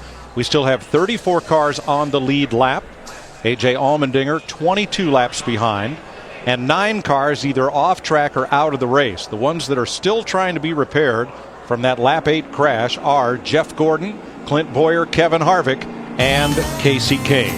They've waved off the restart. We'll look for it next time by. You're watching NASCAR on Fox. 35 laps complete in Talladega. Green flag, Kyle Busch, Elliott Sadler, Michael Waltrip, Matt Kenseth, and Martin Truex, the front 5. See Michael Waltrip there in the 55 car, one of the cars that elected to go with just 2 right side tires, like a lot of the guys at the front of the pack right now on that last caution. A lot more damage on that 18 car than I thought there was. The whole right side of it, particularly over the right rear tire, is all taped up. I don't think it's going to cause him any problem, but certainly not as good as they'd like it to be.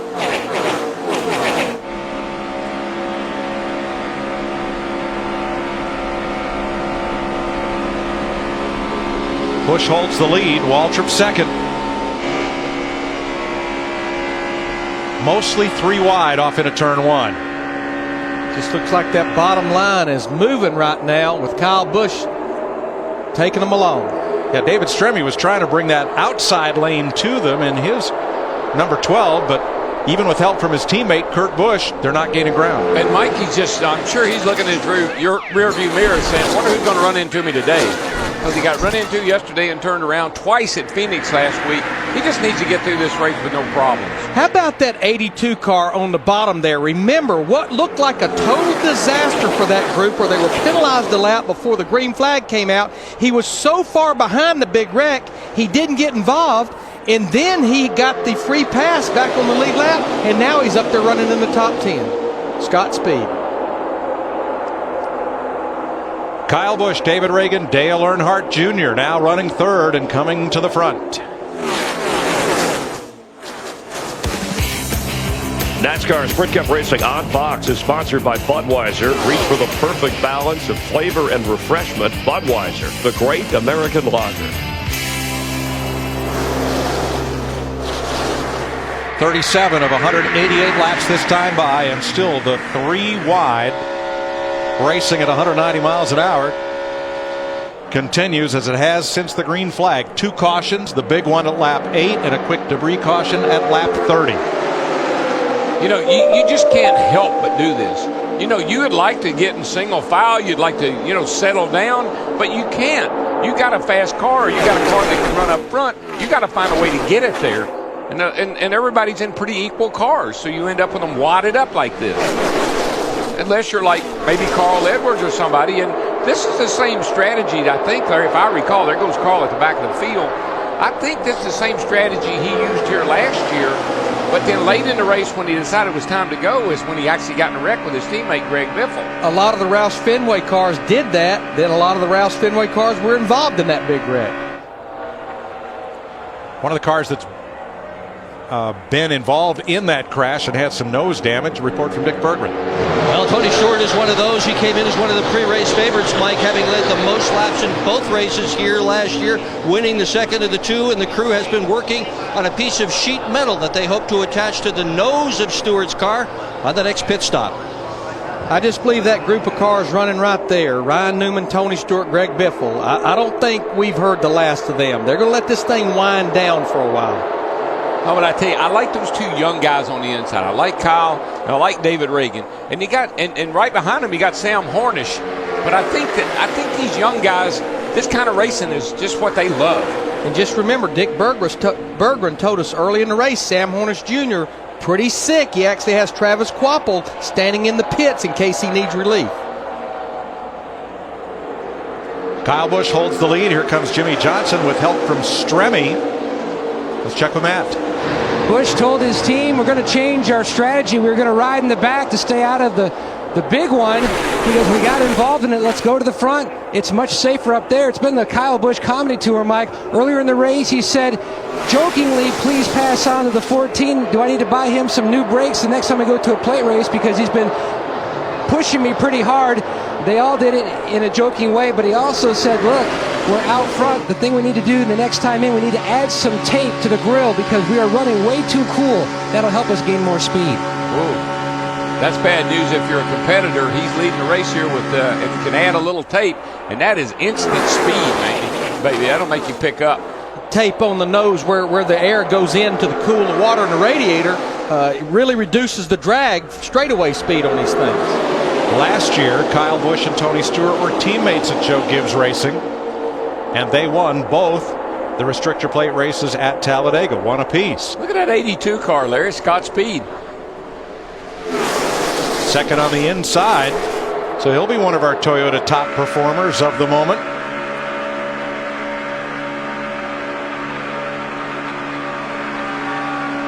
I mean, it was obvious Scott Speed had a fast race car. He qualified 8th, but going back to the beginning of the race, they came to pit road. They worked on the car, which you cannot do before the green flag of an impound race. And boy, Jimmy Johnson, that 48 car, he had his hands full, didn't he, off turn 4? I think Junior may have given him a little bit of a love tap.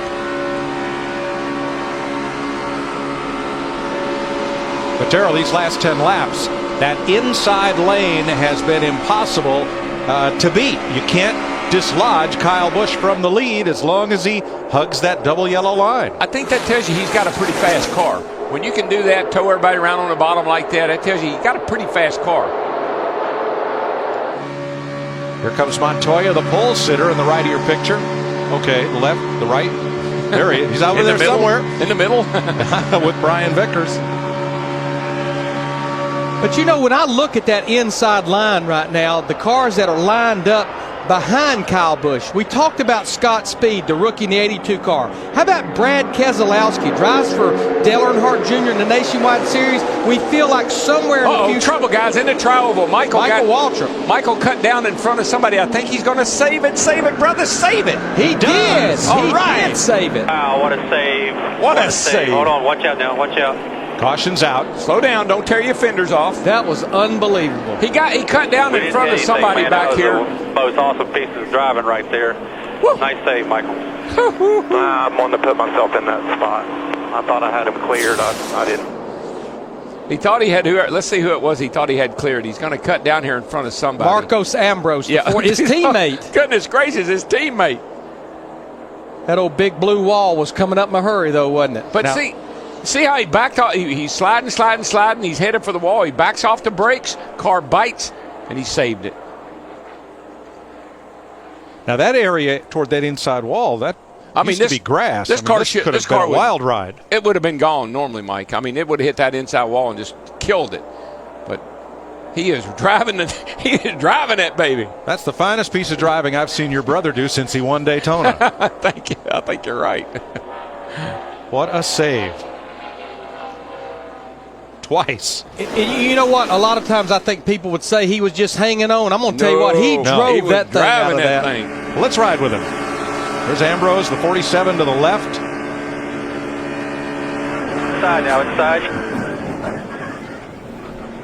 My goodness. And then he said, oh, look at him. Go, Mikey, go. Wow, what a save. What a save. Hold on, watch out now, watch out. That'll put your stomach. Didn't hit anything, man. That'll put your stomach in your mouth faster than the Simpsons ride at Universal Studios. I promise. Gosh. All he'll really need is 4 fresh tires. Yeah, if he can get back here without tearing, without anything, one of the tires flying apart and tearing the car up, he's going to be fine. So Michael Waltrip's wild ride puts us under the third caution of the day at lap 44. Yeah, he might want to get a blinker on that thing next time. It's going to turn down like that. Tires were flat, as you would expect.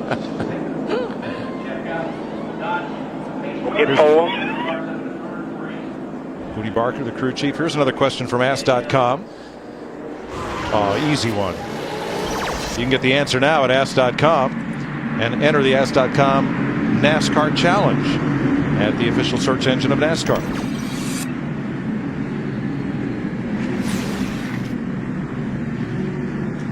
So Michael gets 4 fresh tires, and he will stay on the lead lap. Unbelievable.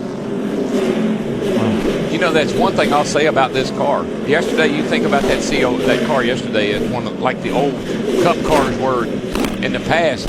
That car there today, that thing didn't try to turn over. It stayed planted on the ground. Quite a ride for Michael Waltrip. Pit road is open. Dick Bergman. Well, we expected Scott Speed was going to come in for a pit stop, Mike, and I was down there. The car is okay, but his foot has gotten incredibly hot. Charlie Brock, the car chief, was ready to go into it. Pit stops. Kyle Busch service is already going to complete a slight chassis adjustment. Just 1 can of fuel, the same for Dale Earnhardt Jr., Krista. Jimmie Johnson takes fuel only. They had tires up on the wall. They did not take them. He said he responds well to the push. Jimmie Johnson, fuel only. We're seeing all types of strategies on pit road as we anticipated. So Scott Speed did not stop, and he becomes one of 13 different leaders of this race. And Aaron's 499. Michael Waltrip, hey, Mikey, a wild ride and a DW. great save. Darrell. Hey, Mikey, it's DW. You got a copy, buddy? Well, we had him. 10-4. Mikey, it's DW. You got a copy, bud? Yeah, bro. What's up? Do you have any idea how close you came to those 2 walls? Yeah, but I knew it was close, but when it wound up going in the right direction, it felt pretty cool, actually. I know you didn't close your eyes because we could tell you were driving that thing even when she's in a four-wheel slide. Great job, man. Thank you. They stacked up in front of me there. The two looked like you really about got out of whack, and I just thought I had room to the inside, and my teammate was in there. Nothing he could do. I drove across his hood. So we'll just line up here in the back and go back up there and get some more. All right, we'll keep a camera isolated on you from now on. Green. Going green with our clear it and clear to drive restart. Get clear it and clear. Get back to feeling like yourself again. Kyle Busch getting back to feeling like leading again. Brad Keselowski, Jimmy Johnson, Casey Mears, Dale Earnhardt Jr., the front five. And we have 33 cars on the lead lap. Jeff Burton, who had led this race, you saw him earlier on pit road. After he led, changing the battery, they've been back to pit road the last two cautions. With the hood up, he's now 2 laps down in the 31. Krista? Yeah, Jeff Burton was just hanging on for dear life. You saw him make that battery change back on lap 29. They lifted the hood again to change the alternator, and they found an alternator belt, interestingly, on the 07 car back in the garage mirrors. They thought it might belong to the 31, so they got another alternator ready. They changed it, and Jeff said it must have worked because his volts were up to 14. So Jeff said, I don't know if it was the right decision, but it's definitely working for now. Well, the good news for him is he would be the first car to get the free pass, even though he's 2 laps down, because we do not have a car 1 lap down right now. Well, I tell you what, we're going to have a couple of cars that might be in trouble here because they just passed below the yellow line and advanced their position. Brian Vickers and the 11 of Denny Hamlin. Yeah, they jumped around the 09 there of Brad Keselowski and not Brad Keselowski. Here you go, watch this. That is Brad Keselowski, yeah. They jumped by him because he was real slow in the middle there, but I guess we're back up front. I don't guess there's a foul there. Well, NASCAR is reviewing. Dale Jr. going to the lead. The roar you hear is that 88 car. He is taking her to the front, being pushed by Martin Truex Jr. in the 1. And they are on their feet in Talladega. And Truex's teammate, pole sitter Juan Montoya, right with them. Then rookie Joey Logano and series champ Jimmy Johnson. Well, that 1 and the 42, they are bad fast. Now, I tell you, they can boogie. And they've been fast ever since these cars unloaded on Friday. And no surprise, Dale Earnhardt Incorporated, even though it's now merged with Chip Ganassi, DEI has a great history of bringing rocket sled restrictor plate cars to Talladega. Well, and Darrell and I were talking yesterday during qualifying. Remember, you have the Earnhardt Childress engines that supply the engine for DEI with Ganassi and Childress, and their stuff, all the cars seem like they were just really running here. Yeah, this is the best I've seen, Childress's cars and also the DEI cars, the former DEI cars, right? The Ganassi cars. 48 laps complete this time by Dale Earnhardt Jr. in the lead. Jeff Hammond can tell us more at the Ford Cutaway car about what they did to help Jeff Burton. Well, Mike, what was going on was we saw them come down pit road and they changed the battery. Well, the battery is basically a storage compartment as far as the alternator and energy is concerned on a racetrack, on a race car. What they were having problems with is this unit right here, the alternator itself. And they were talking about the belt. Here's the belt is the way it's located and the way it runs around the water pump and is run off the engine itself. But if the alternator is not putting out any kind of voltage, then the battery can't store it. I mean, the battery only helps you for a little while if the alternator quits, and that's what they had to work on to keep that race car running. The battery was not going to be able to sustain it. They run a small battery, doesn't have a lot of reserve power, so they had to work on that to keep the 31 up to power. Thanks, Jeff. Matt Kenseth leads a lap, and Darrell, this looks like the last lap at Talladega, not just the 50th lap. Well, look at these guys back in here. I mean, we're talking 4 wide back in this pack back here. That's just almost an ingredient for big-time disaster. Look at them. They're 4 wide, dicing, slicing.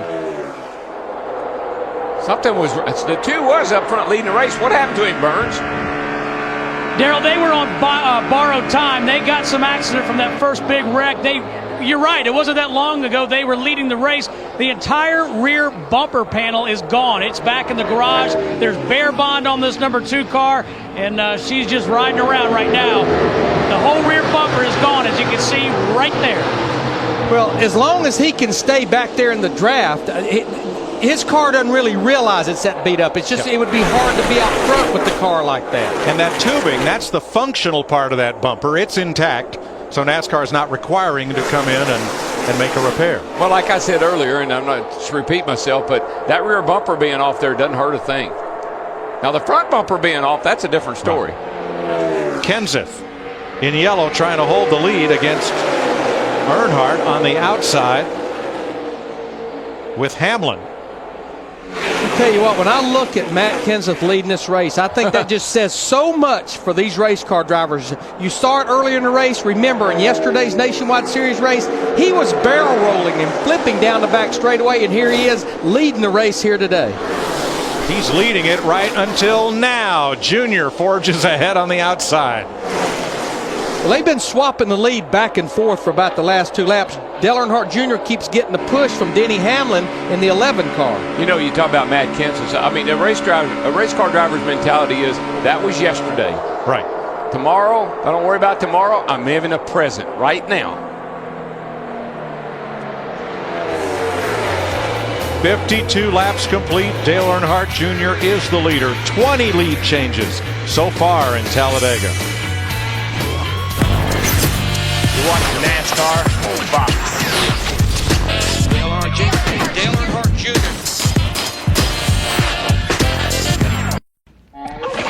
NASCAR Sprint Cup Racing is sponsored by Pepsi. Try the refreshingly retro taste of Pepsi Throwback, made with natural sugar, in stores now. By Napa Auto Parts, Napa, get the good stuff. By Taco Bell, think outside the bus. And by AT&T, your world delivered. 56 laps complete. And the fastest speedway on earth, Jeff Gordon, may be getting ready to come back into the race.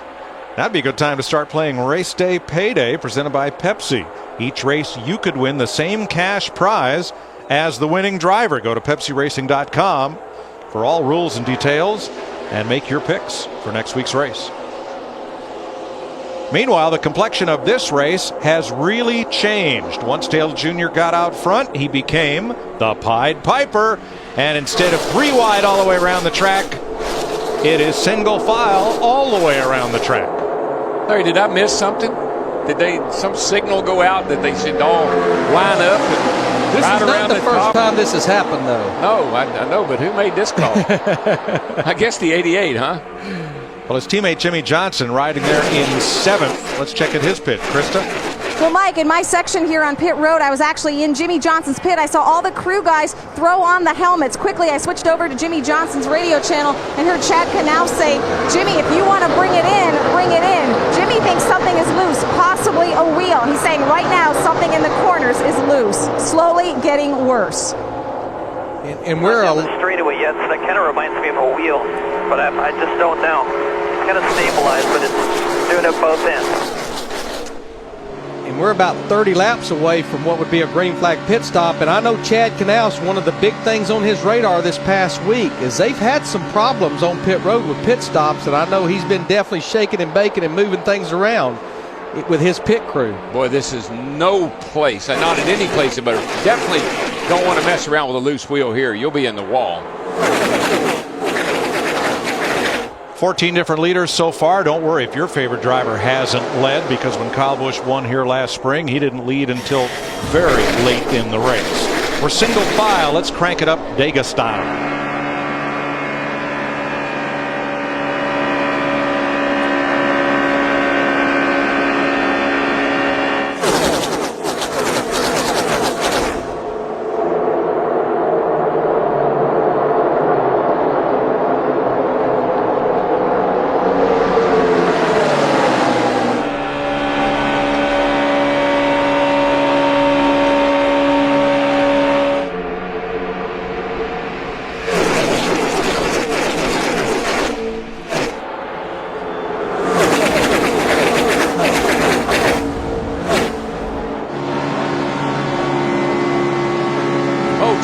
Trouble off turn.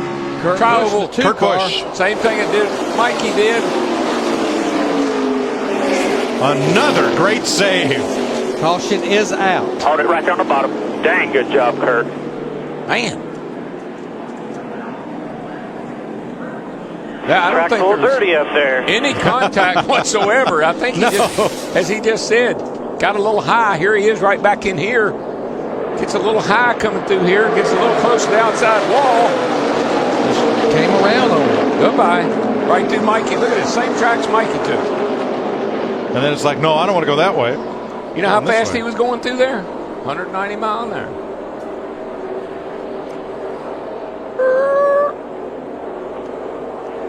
Drive, drive, drive. Hang on. Brake, gas, spin. Who I feel like this caution is the biggest break for, we just heard the report, is Jimmy Johnson, Chad Knaus, that 48 car, thinking that he had a loose wheel.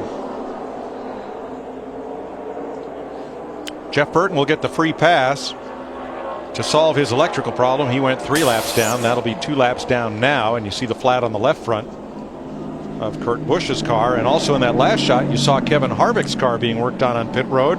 Harvick is the first of the drivers involved in the lap 8 crash to return to the racetrack. He's 48 laps down. And now Casey Kane in the 9 car just came back out of the garage area. We're riding with him here. He's 53 laps down. Just hoping attrition will push him further up in the finishing order.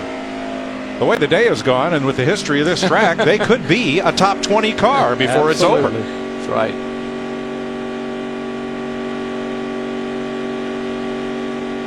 Three of our rookie contenders are in the race: Max Pappas, Scott Speed, and Joey Logano. In the Home Depot number 20 in today's rookie file, Joey went to visit the local Home Depot over in Pell City on Thursday. It's awesome to get to interact with the fans, come out here to Home Depot. It's funny, I get to do this quite a bit. You know, probably my 5th or 6th store appearance we got to make, and I get to come out here. Me and Jonas built the car today, and I'm sure we got a few more things we're going to do. I think we're going to work the cash register and do a few different things. So I know I had me mixing paint one time, so I might have to do that again. Yeah, mixing paint at the Home Depot is a little different than mixing paint out here on the Speedway at Talladega. Right now, Logano is 11th. Scott Speed 31st, Max Pappas 32nd. They are all on the lead lap. Yeah, he mixes it at the Home Depot. They trade paint out here. That's it. But he had a great run yesterday in a Nationwide Series race. Had a good top 5 finish.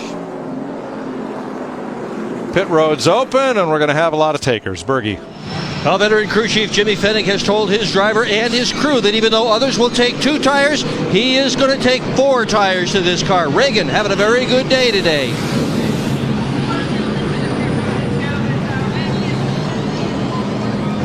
Grip no issue for Martin Truex Jr. or Dale Earnhardt Jr. Right side tires only for both teams. NASCAR has allowed for the extra man. They're also getting a tear off. The call for Denny Hamlin is 4 tires. Meanwhile, right in front, Jimmy Johnson. Chad Knaus said if you see anything loose, looking for that loose wheel, carriers, give me a sign. Right now, they're putting 4 tires on the 48. He took fuel only on his last stop. Yeah, there was no question. They had no choice if they wanted to make sure to get that vibration. If it was a loose wheel, let's go with 4. 62 laps complete, just about 1/3 distance here in Talladega. Virginia for the 10th race of the NASCAR season. In the nighttime, that's the right time. It's going to be fun. I'll be ready, boys. It's a short track. Check your emotion. We got a crash, turn 3. Look out, Digger. Oh, he turned it! No! We'll see you next Saturday. Hope you're with us next Saturday night. Cliff Boyer, who won in Richmond last year, involved in the wreck, currently out of the race here at Talladega. Jeff Hammond, Elliott Sadler involved through that melee of at least 14 cars. He has led 12 straight Talladega races, and he's up near the front. Yeah, as a matter of fact, he comes off pit road. He's 2nd right now. It was very impressive. I guess you might say adjustment by Elliott Sadler, because he was backwards on lap 7 in that crash. Moments ago, Jimmy Johnson on the pits, so more on that. Not necessarily a loose wheel, but right now we're getting ready to go green. Let's rejoin Darrell, Larry, and Mike. Thanks, Chris. Krista reported no elongated lug nut holes in the wheels and no blisters on the tires for Jimmy Johnson, so if he's having a problem, it must be elsewhere. We're back under green. Earlier, Brian Vickers had 2 wheels below the yellow line as he went past Brad Keselowski. NASCAR reviewed it. They've issued a warning to Vickers, but no penalty. Well, you know, just to follow up on what Jeff and Chris was talking about, Elliott Sadler, that 19 car running 2nd. His teammate Reed Sorensen in the 43 car is running 5th. Both of those teams had great runs in the Daytona 500. Elliott Sadler finished 5th. And remember, those cars had to change engines and start this race at the rear of the field. All 4 of the Richard Petty Motorsports cars changed engines. And that's a good call by NASCAR because Vickers in the 11 car were coming up on Keselowski 10 mile an hour, 20 maybe faster than he was going. They either run over him or go around him. That was a good call, good common sense call. Yes, it was. 33 drivers on the lead lap. Martin Truex, the Daytona 500 pole sitter, hauls them around this 2.6 mile superspeedway. You see right there how you basically run wide open around this racetrack. The miles per hour and the RPM never changes. And normally this right here doesn't change a whole lot. It's normally wide open, 100% throttle. But if you watch that brake light, now if you're drafting behind someone and you don't want to let up on the throttle, you'll drag that brake a little bit. And I'm not so sure that may not be Jimmy Johnson's problem. You drag those brakes in the corner sometime to keep from running over the guy in front of you. You'll warp that brake rotor a little bit, create a little vibration. Kind of worrisome. And the reason you don't roll out the throttle is because with this carburetor restrictor plate we run here, you'll lose momentum, so you just slow it down with the brake. Yeah, you just lay your left. You got your right foot planted through the firewall. You just use that left foot to tap that brake a little bit to break the momentum down, but not let the engine slow down. There's a lot of room here at Talladega. The infield is huge. The grandstands are. The racetrack is wide, and the pit road boxes are plenty large enough. Until something like this happens. Here's Jimmy Johnson coming in. He's got to get around Denny Hamlin's crew, and then Brad Keselowski parks in such a way that Johnson's not going to be able to exit. And there's actually a car in front of Brad Keselowski, the 09 car that had him all but blocked in. You can see Denny Hamlin just barely got out. Now just about the time the 09 finishes their stop, they start to back the 48 car up, and you see the 09 had to stop. Let Jimmy Johnson go out. Keselowski was blocked in by Labonte. That's called 28 cars on pit road at one time. But the good thing about here is it's not as costly as it is at some tracks where you can't pass. The other thing is Chad's usually pretty good about finding a spot on pit road. Uh-oh, what's wrong with the 18? Kyle Busch in trouble on the back straightaway. I was going to say about Chad and his pit boxes, he usually looks around who's on either side of him.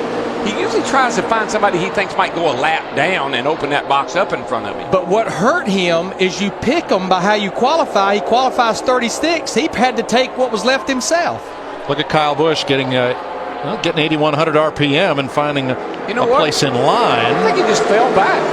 They're still going by him, though. Drifted up in front of his brother and up to the outside line. I'm not sure why he would fall back, but maybe he wants to get to the rear and ride a while. Now the RPM's coming back up. Oh, yeah. But he had slowed considerably. So you see something like that happen, it can only be one of two things. Maybe he had an ignition problem, had to switch boxes, lost fire just for momentarily, or maybe he just decided he wanted to fall back and see how his car would come through traffic. I mean, look at that right there. How about 201 miles per hour headed at the end of the back straightaway? Matt, did he have a problem? Well, Steve Addington says nothing was reported to him. It looks to him that the 18 of Kyle Busch, who talked about it earlier, just dropping back to the back to ride a little bit. Well, that's absolutely what he did.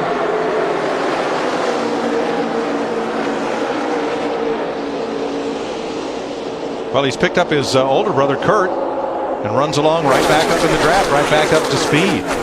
How about our outside pole sitter, Greg Biffle? There's the 3M Ford, 9th place. Steve. Mike, for a guy who has 14 career wins, Greg Biffle has never finished in the top 10 at Talladega. He said earlier this week, I've been wreck running at the front, I've been wreck running in the back. The only place not to get wrecked is pit road, and you can't win the race from there. Right now, he is playing it conservative, Mike, just taking his time, staying out of trouble.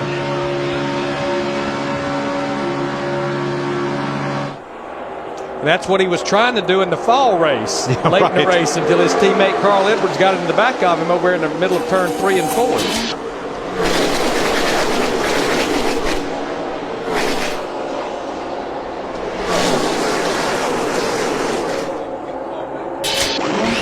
Truex, Sadler, Earnhardt, Sorensen, and Hamlin are the front 5. There you see Elliott Sadler trying to give the one a little bit of a push, and Earnhardt's got a little bit of cushion on both ends. Matt. And Mike, doing something that DW's talked a lot about when he was driving, that's wanting to know about his surroundings. Junior told Tony Eury Jr. under the last stop that he liked the outside lane, but he was wondering why more people aren't using the bottom, and when they do, is that maybe the better place? He felt like for him, the high line was the fast line, so he wanted to stay up there no matter what. There's Reed Sorensen, the Air Force car right behind. And here comes Hamlin in the 11, Kenseth in the 17 on the bottom. You know, the easiest thing in the world to do here, particularly, you know, if nobody really wants to run the bottom, is right around the top of this joint. Right up next to the wall. It's pretty easy. No pressure. Put a lot of laps down doing that. And as Richard Petty used to say, if you're up there, if you do hit the wall, it doesn't hurt nearly as much. Martin Truex Jr. from Mayetta, New Jersey, the pole sitter for the Daytona 500, out in front here at Talladega.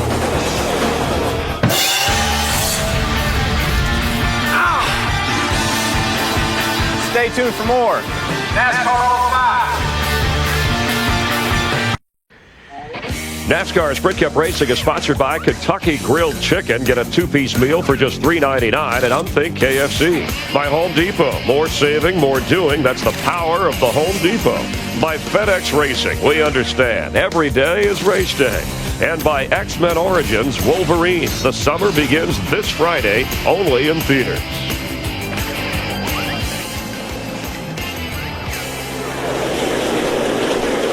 "75 laps complete at Talladega." That's Juan Pablo Montoya getting an assist from Dale Earnhardt Jr.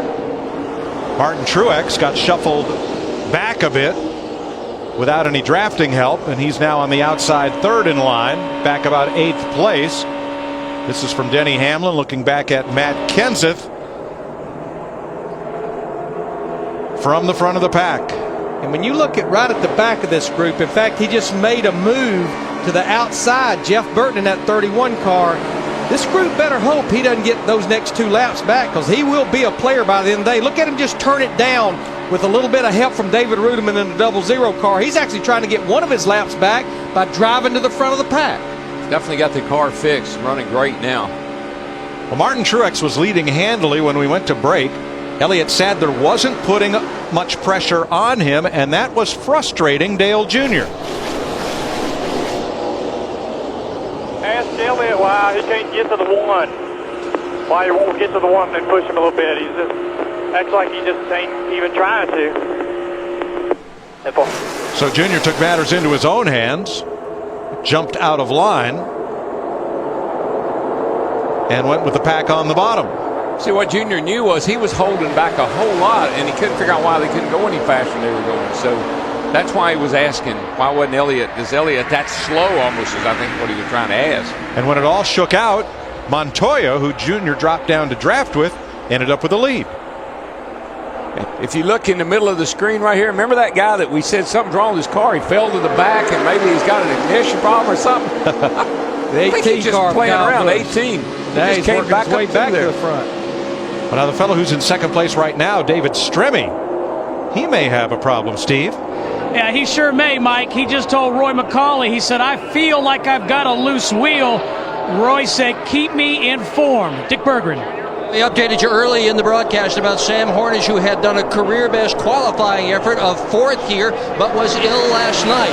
Hornish in the car is running so fast, he's telling his team that he feels just fine. Travis Kvapil on the box in his uniform may not get a chance to race because Hornish in 3rd right now, having a great day. I want to tell you, these are some forgiving race cars, because I have seen people sideways look like they were going to spin out as much as anywhere I think I've ever been, and they save the car and keep right on digging. I think we've had 2 great examples right here in front of us with Michael Waltrip and Kurt Busch. It's amazing, and the bump draft, they're doing it in the corners. We know what happens when you do that and you do it too much. They're getting away with it right now. Montoya coming back on the outside was the leader. Junior took it away, but Montoya's flying back to the front, Krista, with a lot of help from Jimmy Johnson. That's right, Mike. And Juan Pablo Montoya has always been good at Talladega. He said he was surprised with the pole, thought his car was about a top 5 in qualifying. He wasn't really even following it as hard as he should have been, he said, because he was ordering windsurfing equipment. I guess this is a little like windsurfing. You wait for that big wave, sit on your board, wait for it to come in, and then just drop into that 30-footer. They said Juan is doing a great job right now. Uh-oh. Suddenly, Juan has no friends. What happened? But what was amazing, talking about windsurfing, that push that Jimmie Johnson gave him down into turn 3 the last time was over 203 miles per hour. But Jimmy left him. He just went around him and left him, and now Juan is running 15th. Yeah, dropped him like a hot potato. Yeah. It's like, I'll work with you. As long as you can help me, I'll help you. And I tell you, there's a lot of guys right now, I guarantee you, and Kyle just made me realize that, Busch, in the middle right there in the 18 car, you're playing around a little bit. How far back do I get, and then how quickly can I get back to the front? Dale Earnhardt used to be the master of that. He'd fall all the way to the back of the pack, then see how long it took him to get back to the front. They're gathering data for later on in the race. A couple of those fellas, though, are in danger of losing the lead draft, and they include Biffle and Carl Edwards. Junior was in danger of losing the whole race car just then. He was wobbling down into turn 1. I thought he was going to go around, but he saved it. They're getting just a little bit braver all the time. They've always been bold. Now they're getting brave. Oh, Keselowski took Junior right down below the line. You know what? I think they got hooked together and he couldn't get loose. I think you're right, Darrell. Now, Junior blended back up right about where he was running. But the James Finch car for Keselowski, which is a car purchased from Hendrick Motorsports, power plant and all, now slips to the back of the pack. But that car's been kind of slow. That's what happened to the 83 and the 11 earlier. They ran up on him and didn't have anywhere to go. Here's another look at what happened when Dale Jr. and Brad Keselowski got together. One outside. I believe you'll see they kind of both go the same way at the same time. The 12. There's nothing in front of that 09. I think the 09 was trying to get out of the way. You're good. You're good.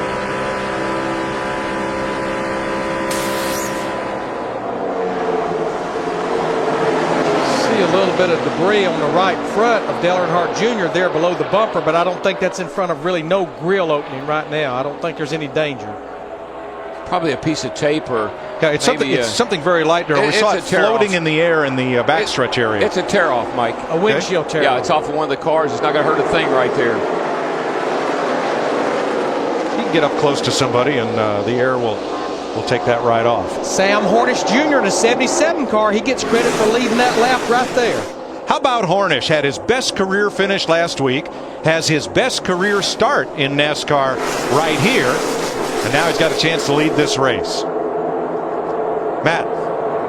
And Mike, one reason why Dale Jr. a few laps ago was ducking down to the inside and then also trying to get some clean air, his water temperature had climbed just above 260 degrees. He told his team, that's why I've been trying to move around, trying to get it to come back down in the temperature. Well, here comes Hornish. He's got the whole pack in his mirror. These cars can run that hot. 260 degrees is not a problem as long as it doesn't start shooting water out of it. With the sealed pressure, the system they have on this water, on the radiators now, that's not a problem. Hamlin's got to run on the outside. Yeah, Denny Hamlin was getting quite a push from that 31 car of Jeff Burton and David Rudem in that 00 car. Hornish did get credit for leading that lap there. 29 lead changes among 17 drivers so far. We're not even halfway. Looking back at David Stremian, the 12 car, one of the cars that had to start at the rear of the field, actually blew an engine qualifying. Boy, Jimmie Johnson just took the 77 car Hornish into the turn so fast. We got to caution, guys. Yep, debris in the back straightaway. They went into third turn so fast, Hornish just washed up the racetrack. Now, Stremme was trying to get to Hornish. The 12 and the 77 are teammates for Roger Penske, along with Kurt Busch. What a great run for Sudden Sam here at Talladega. This will be the 5th caution flag of the day.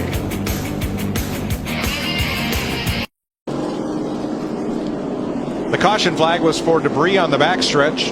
Denny Hamlin picks up 3 spots coming out of the pits, and once again Elliott Sadler's crew with a bit of contrary strategy puts him right back up in the thick of things. It was interesting what that 19 did, Kevin Buskirk. They changed left sides only that time. Good bit of damage still to Kyle Busch. That's back from the crash at lap number 8, the first one of the day. And there's a look at Sadler, who comes out second. Let's go downstairs for an AT&T race break.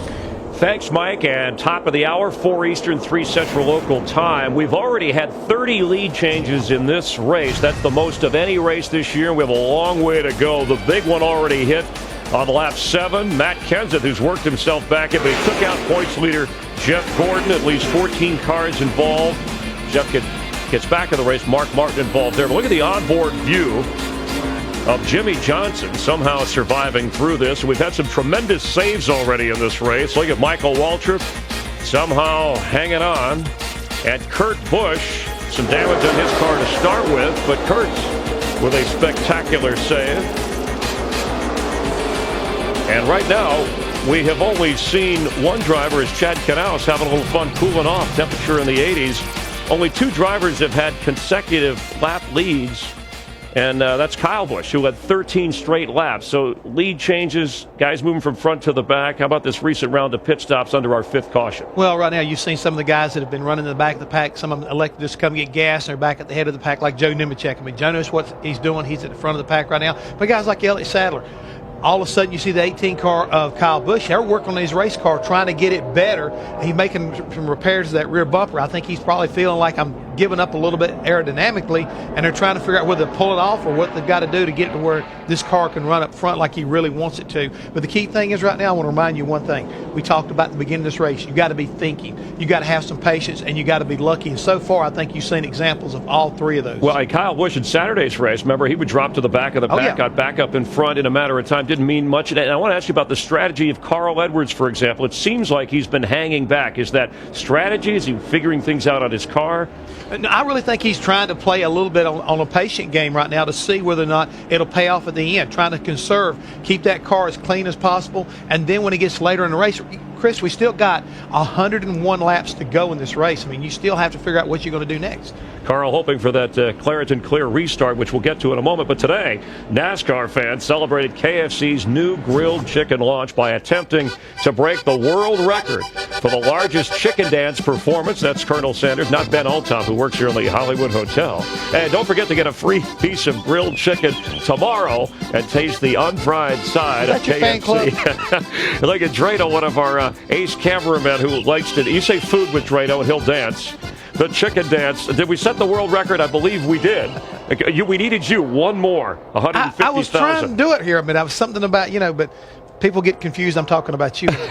I'm chicken, too chicken to dance. You turned it into like a bad wedding reception. Today, NASCAR fans can vote at AT&T. Text the car number for the pit crew you think will be the fastest and most valuable to the race. 2258 is where you text the AT&T Fastest Pit Crew of the Year award, delivered by AT&T, the nation's fastest 3G network. Kyle Busch has led the most laps so far, followed by Dale Earnhardt Jr. Mike? Paul Menard has become the 19th different leader of this race. He did it by not pitting on this caution. He was last on pit road 24 laps ago. We're back under green. Menard's been having some pretty darn good runs here lately. I talked to Larry Carter. He says that this guy really is getting better and better, and he really enjoys working with him. Larry Carter's his crew chief. But the pattern, we've been having a caution about every 20 to 30 laps, and that's what Larry Carter's banking on, because you don't want to have to make a green flag stop here by yourself, or you'll get lapped in a hurry. We talked about Elliott Sadler being right up there with Denny Hamlin. How about Joey Logano, the rookie, after a strong run yesterday in the Nationwide Series race? And David Rudimann's up in the top 5 as well. Yeah, I'm not real surprised about Logano, because we watched him all in practice, had a good, solid race car. He's been riding the bottom. It's one thing, he's been a bottom feeder ever since we've been here, practice, qualifying, and even in this race today. That car looks pretty good for this young rookie. And I think we need to remember that team with Tony Stewart won the race the last time we were here in the fall last year. Dick Berggren. Well, the advice Logano got from his crew chief, Greg Zipadelli, is do not attempt to lead this race. Why? He's a rookie, and they would just blow on by him. He has been told to stay in the second position or further back and push, follow, learn all day. I don't think Zippy said that he had to do that at the very end of the race. But you know what? We watched him at Daytona, and he struggled mightily. Hit the wall every time he went out on the racetrack.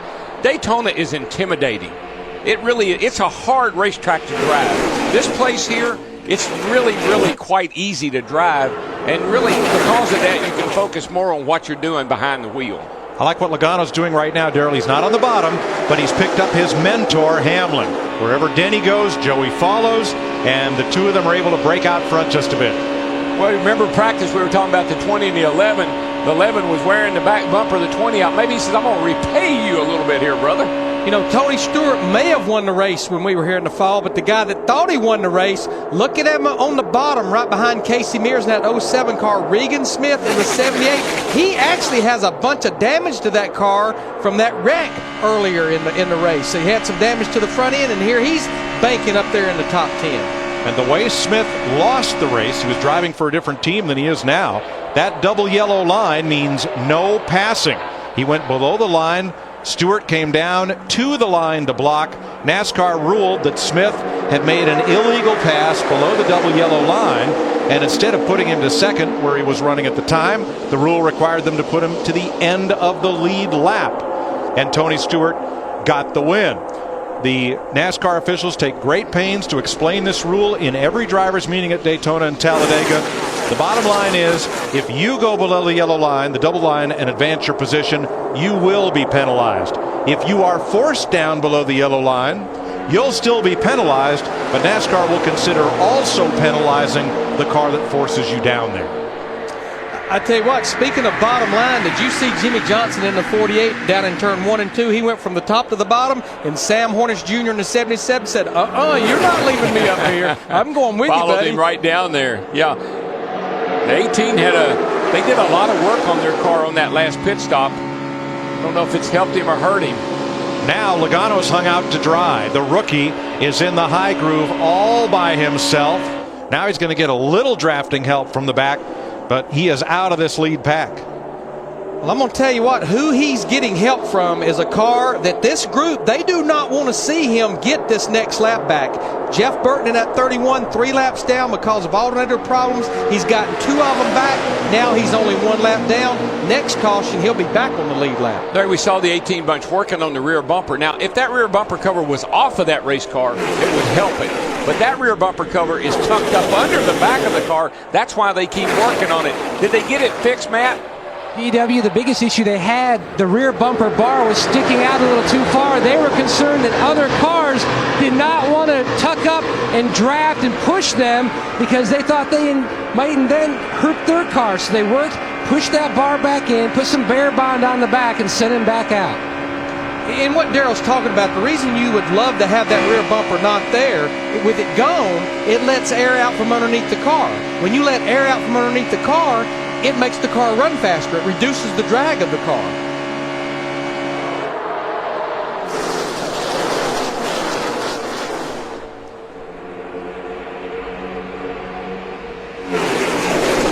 Halfway next time by.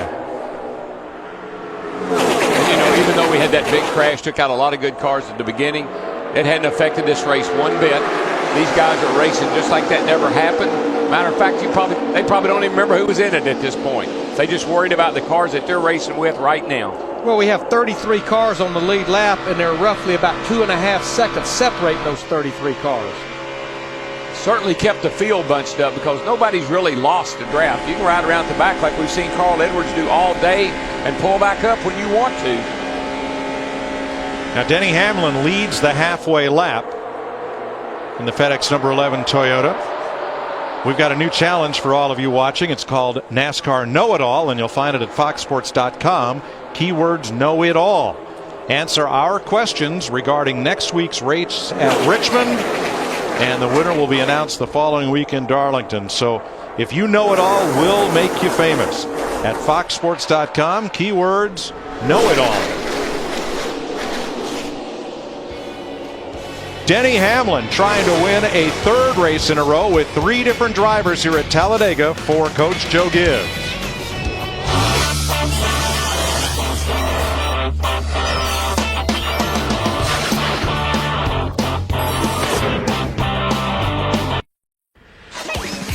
NASCAR Sprint Cup Racing Odd Fox is sponsored by Sprint, NASCAR Sprint Cup Mobile. It'll change the way you experience the race. 99 laps in at Talladega, 89 to go. On lap 8, 9 cars were taken out in a crash, 5 of which have returned to the racetrack. So out for the day, David Gilliland, Scott Riggs, Jamie McMurray, Clint Boyer, and Mark Martin. That ends Boyer's running at the finish streak of, 81 races? I think they're actually still trying to get his car back out on the racetrack. You're right, Larry. He's not out. He's off track, but not officially out of the race. Coming back on track with major damage, A.J. Allmendinger, Casey Kane, Kevin Harvick, and Jeff Gordon. Yeah, to have that big of a crash, to only have actually 4 cars out, 5 cars out, and 1 in the garage area, it's amazing. Larry, what do you do when you go back out there, your car's all wrecked up, and you're 50 laps down or 40 laps down, and you get back out on the racetrack? You don't want to ride around by yourself, so you might as well have a little fun. Try to have a little bit of fun, and we've been watching these guys have some fun. The 9 and the 44, it's like the 9 is trying to teach the 44 what it feels like to bump draft. And yeah, the 44 and the 9, they're about 3 or 4 seconds off the leader's pace.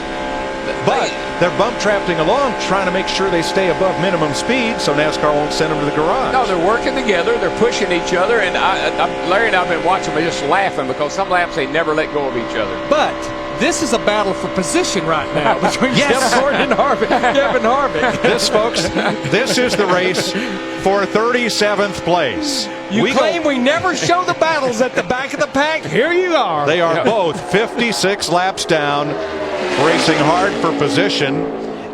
And if Jeff Gordon passes Kevin Harvick, you know what he gets? He gets the point lead back. Right now, he would be second to either Jimmy Johnson or Kurt Busch. Looks to me like it's a bad weekend to have a yellow car. But meanwhile, back up front, as we've just crossed the 100-lap mark, Denny Hamlin, that 11 car, leading David Rudiman, David Stremme, Brian Vickers, and Reed Sorensen. Well, we're going to have a shakeup in the points because Gordon may lose the point lead to Kurt Busch or Jimmy Johnson, and Jeff Burton will likely fall out of the top dozen. Terminator Salvation presents our top 12. These are the drivers right now who would be qualified for the chase based on the way they are running. Montoya, there in 11th, made the big jump this week. He's up 4 positions if he stays up in that lead pack. I think you're pretty optimistic that it would stay that way right now. Terminator Salvation opens May 21st. Based on the way these guys have been racing, Mike, I don't know that we ought to worry about that too much right now. Oh, this is in pencil, Derek. Oh, yeah. And we got bigger racers. Don't worry. You know what? We still have a long way to go, but in 3 weeks, on Saturday night, under the lights at Lowe's Motor Speedway, we got a little race called the All-Star Race.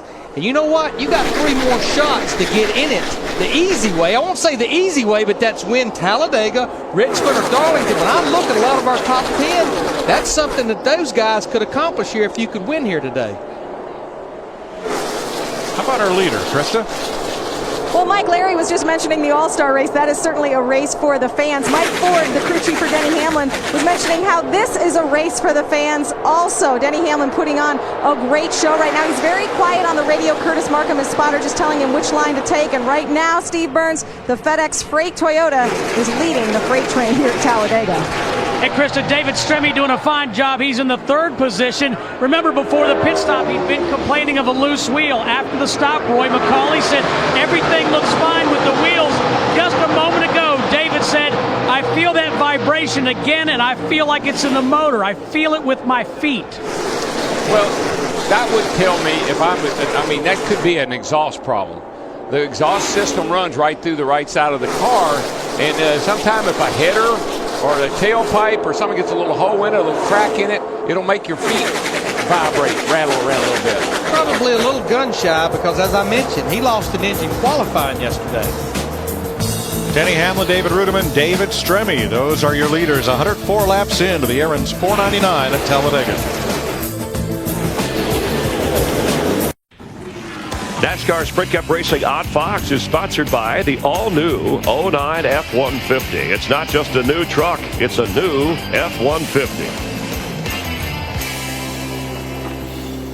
May 1997, Mark Martin won the fastest 500-mile NASCAR race in history. That's his Valvoline Ford number 6 out in front.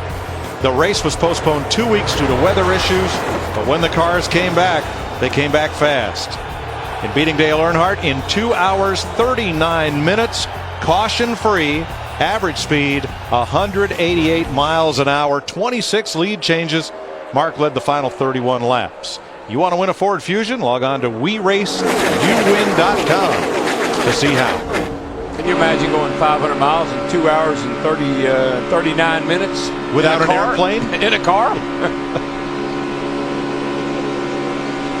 You know, Matt Kenseth has been starting up front on restarts, kind of drifting his way back into the middle of the pack.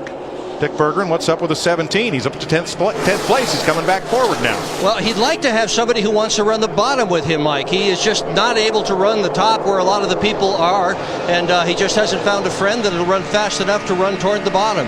So his crew chief, Drew Blickensderfer, just said they're kind of hanging out. Well, that's all right. You can hang out here for a while yet.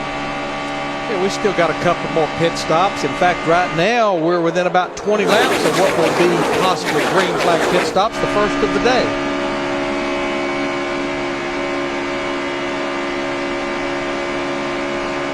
Dale Earnhardt Jr. in that 88 car looks like he's found a friend with Jeff Burton in the 31. Jeff is still 1 lap down, but Burton's going to push Earnhardt Jr. Look at the push they're getting through turn 1 and 2. You can see it right there, 197 miles per hour through the corner. Whoa. Actually, Jeff Burton has a hood pin out. You remember they had to go underneath the hood to change that alternator. I saw that, Larry, but there's something about this race car and 2 cars when they get hooked up.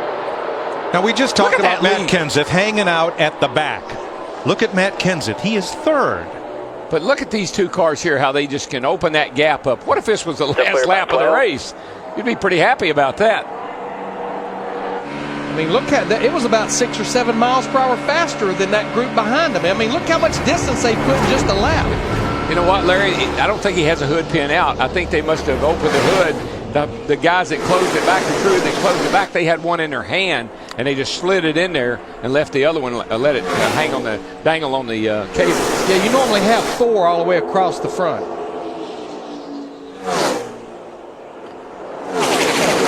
One driver who has been hanging out at the back of the pack is Carl Edwards. He's just kind of been within a whiff of the lead draft for about the last 50 laps. Dick, what's that about? Well, what it's all about, Mike, is that he was involved in that very early skirmish, the big one that happened almost at the very start of the race. And he didn't want to get involved in any of that sort of thing anymore. He doesn't like what he's seeing up in the front, so he's going to stay in the back and try to avoid whatever trouble might occur and then go for it at the end of the race. He has a much better car than he is showing right now. Well, it looks like that strategy maybe bit Larry Carter and Paul Menard. Remember, they stayed out on the last stop. They've not been to pit road since lap 62. They're having to make a green flag stop. They're going to have to try to hold their breath for about 18 to 20 laps. Larry, I'm seeing something right now I haven't seen here in 20 years, I don't think. 2 cars hooked up have left the pack. And they have definitely done that. Dale Jr. and the 31 car have absolutely motored off and left that pack of cars that was racing together behind them. They're not. We got somebody that just stopped up in the middle of the corner. Looks like Reed Sorensen in the 43 car. Sorensen was in the wall. And now he comes did to it pit right in front of the whole pack. Flat tire. Got a right rear down. See that right rear tire? And it looks like he escaped the wall. There's no damage on the right side of that car. 4 tires and fuel. 4 tires and fuel. He sure got close. Got close to not getting run over. No caution for Reed Sorensen. We stay under green, and Dale Jr. leading Martin Truex, Brian Vickers.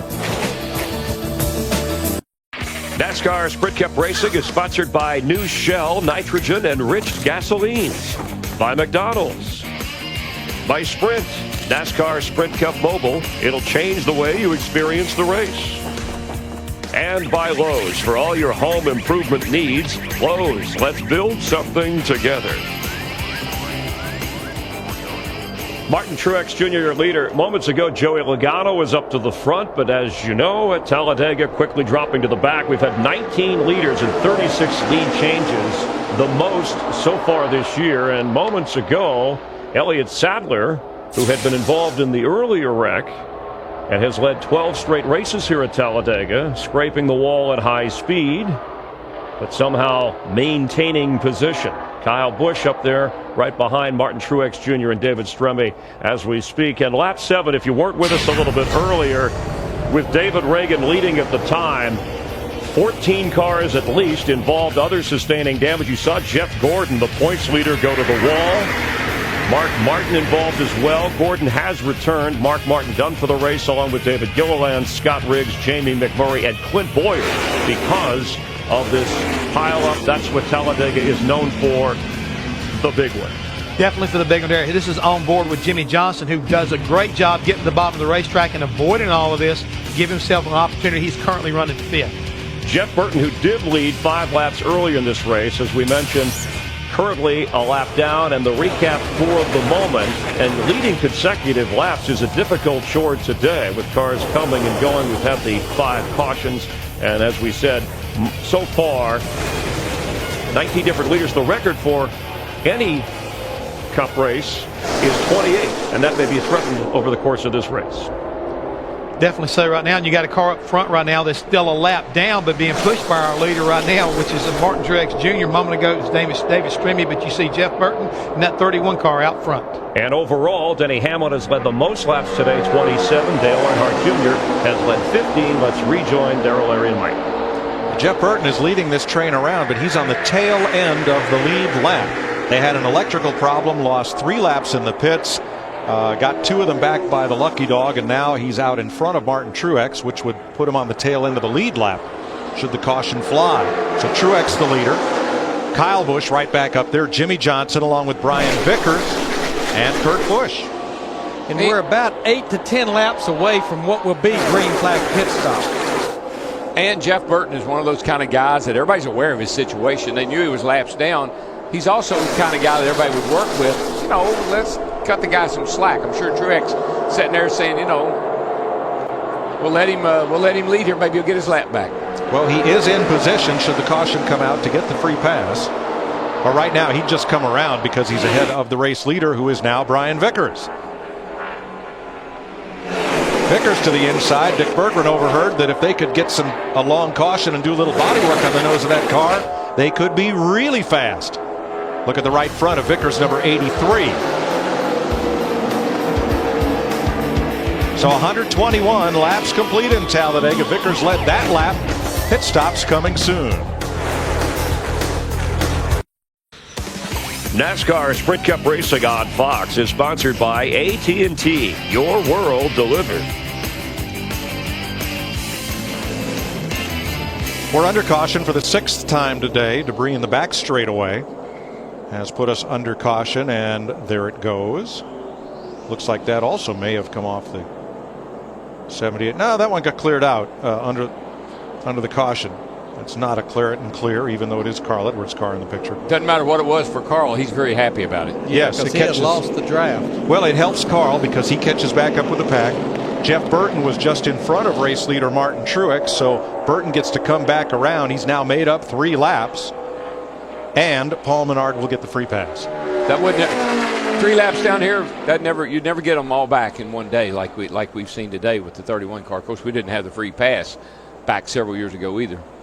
And as I said, I'm not sure these guys are real happy Jeff Burton got back on the lead lap. Not the way he's been running to get back. Let's go to pit road. Dick Berggren. Brian Vickers will pit out of the 3rd position. He has run toward the front all day long after being involved in an earlier crash. They are looking for a long yellow so they can do some body work to this car. Steve. Kurt Busch says his car is running just a little bit hot. They're going to change 4 tires and take some tape off the right front of the nose, Matt. 4 tires for both Martin Truex Jr. and the 18 of Kyle Busch. Jeff Dickerson was looking at the back bumper to see if they needed to work on that some more. Krista? Jimmy Johnson saying he wished he could take advantage of the push. Chad Canal said we'll add a little tape for straight line speed. 4 tires. Jimmy Johnson is down and away. And here they come. Jimmy dirt tracks it, slides it out of the pits. He does not beat Kyle Busch. Now, Carl Edwards did not pit. He stayed on track to pick up 5 bonus points for leading a lap. Edwards becomes this race's 21st different leader. Delivered by UPS. Watch David Reagan compete with the delivery drivers of UPS and Maximum Driver. Go to racing.ups.com. Under caution at 126 laps, we cycle back to Kyle Busch leading over Jimmy Johnson, Martin Truex, Dale Earnhardt Jr., and Brian Vickers.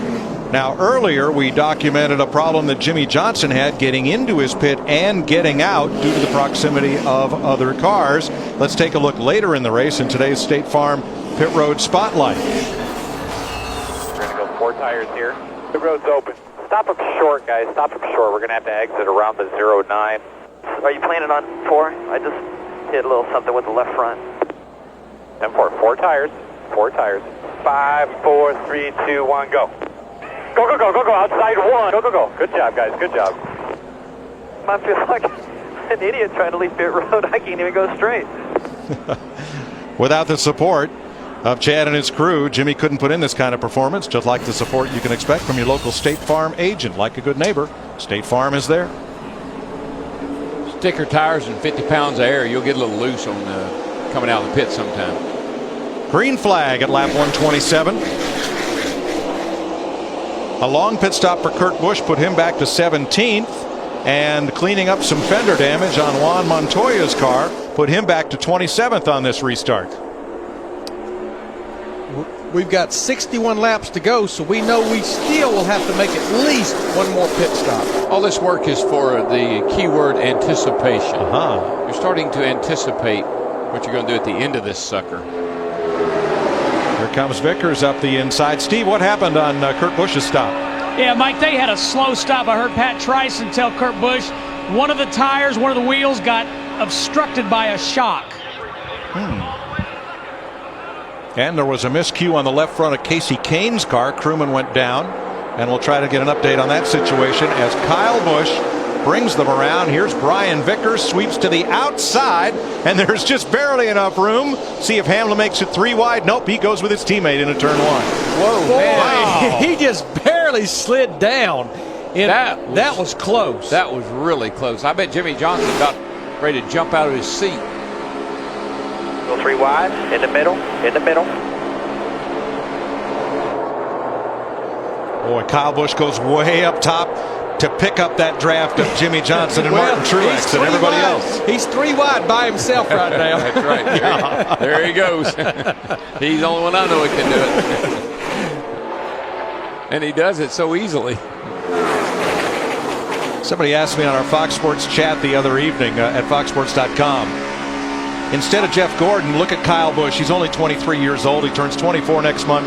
Is he a lot of good help with you still here? Keep digging there still. The driver with the best shot to reach David Pearson's 105 win mark, second on the all-time list. And I had to tell a fella, get back to me when he's got 82 wins in his pocket like Jeff does, and I'll let you know. But surely time is on his side. Well, that's the perfect answer, too. I mean, you know, Jeff's a lot closer, and he's got not a lot of time, but he's got a good 7-8 years ahead of him if he wants to do it.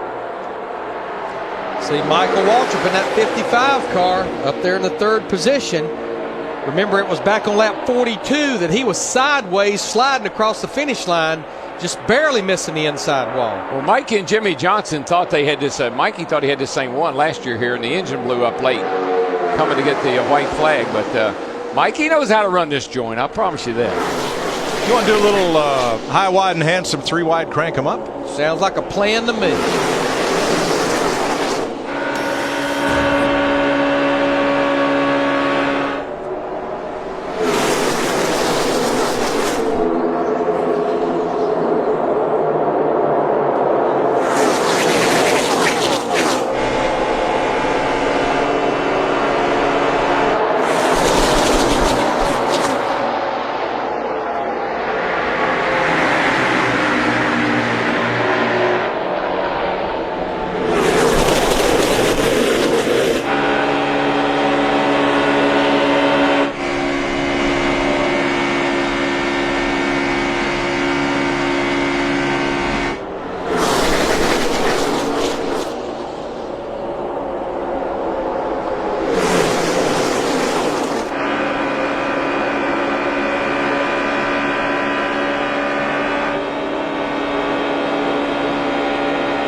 teammates, Denny Hamlin in the 11 and Kyle Busch in the 18. Both have fast cars. They're both capable of leading, but will they ever work together? Yeah, but you know, if you're at home and your TV's starting to vibrate a little bit, there's a really good reason, because the intensity level is starting to pick up. Tell you, car back on the scene is that 07, that black car, Casey Mears. Remember, he was involved in that big wreck early in the race, and he's fought his way back into the top 10. Looks to me like these Roush teammates are trying to get together too. Here comes the Reagan car in the 16, trying to work to the lead here. Casey Mears has right side damage from the crash on lap 7. Elliott Sadler right side damage when he got up into the wall a little bit ago, but they're all right up there fighting for the lead. Looked like David Reagan in that 6 thought for a moment of trying to jump down in front of Michael Waltrip in the 55 car off too, but then he had second thoughts about it. The hole was not there. Yeah, and when Biffle saw that, he said, Kyle yikes. Busch, did you see that? Yikes. He pushed David Reagan all the way to the outside over there in turn 4. This is the kind of racing you expect to see with 5 to go. Not 55 to go. With 55. You know, the first hour of practice looked a lot like this when we got here on Friday. Well, now is when you got to figure out what am I going to do? What have I got to do to win this thing? Do I have the car? Do I need to make some changes? What did Kyle Busch tell you in the pre-race about the way he drives a race car like this? Oh, yeah. This is what he lives for right here. If there's a hole, I'm going for it. That's what he said. And he it works to that effect. He has such a great spotter. And Jeff Dickerson, they're like one. And that's the reason Kyle can make some of the moves he makes, too. Now, I like what Brad is that. And who's that right behind? That's Brad Keselowski, the 09 car. Right behind Elliott Sadler, locked onto his bumper like a dog on a mailman. Yeah. And there they go to the front. But you know what is really surprising about that 09 car? I haven't seen that kind of speed out of this car all day long. He's caused a couple of guys to almost they caused them to have to go on the apron to get around him. But there's another example. Those two cars hooked up and just pulled away, drove by the pack and pulled away for a moment. Now here comes Burton in the 31 car. He's back on the lead lap. Was 3 laps down not that many laps ago. Look at everybody back up as that accordion effect happens. Stremme bumped him. He got back into Montoya. Back. Wow. That was almost another big one. See, once again, but that's what I'm saying about the 09. His car must not be handling exactly right, because watch. He goes up here. The car just shoved up the hill. Burton's trying to get off of him, and when he did, he got the 12 in the back of him, and then 42 got in the back of the 12. The 87 got in the back of the 42, and the beat goes on. You want to play 190-mile-an-hour pinball? You better be careful, because this table has a lot of flippers. You better be a pinball wizard.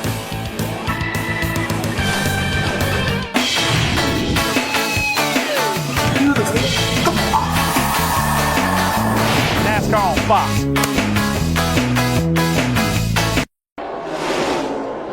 Welcome back to Talladega. 50 laps to go, and Kurt Busch is out front. 44th lead change of the day among 22 drivers. He's got Dale Jr. trying to push him, but Darrell, what's Jr. going to push on? That's what I said. The 2 doesn't have a rear bumper. Look at no rear bumpers. I guess he's pushing on his fuel cell. So all clear, side by side, your pair back there. You're going to catch these 2 real quick. Well, it's got the bumper tubing there, so functionally it is a bumper, even though it doesn't have that middle, cover. clear low. Here goes a freight train around the bottom. But how about David Rudiman in that 00 car? Those 2 Toyotas hooked up together. Denny Hamlin seems to be one of the best pushers that's here today. He's going to push Rudiman to come up to the lead. Or he's going to push Rudiman, and then he's going to take the lead and does. I actually think he was just pushing him out of the way, to tell you the truth. Rudiman will fall right back in line behind him, but Denny Hamlin will lead that lap.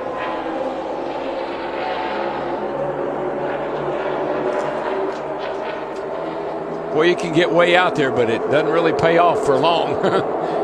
Here these guys come. Probably about 10 mile an hour faster right there. Another question from As.com, official search engine of NASCAR. Who was Ricky Bobby's sponsor in the movie Talladega Nights? Actually, he had several. But you can find the answer at As.com and enter the As.com NASCAR Challenge at the official search engine of NASCAR. Casey Mears in that 07 car. He wants the lead of this thing. He wants to be this race's 23rd different leader and did it. 45 lead changes amongst more than half the field. But look at Montoya up there in the 42 car. Remember, they had a long pit stop to work on fender damage. He restarted deep in the field.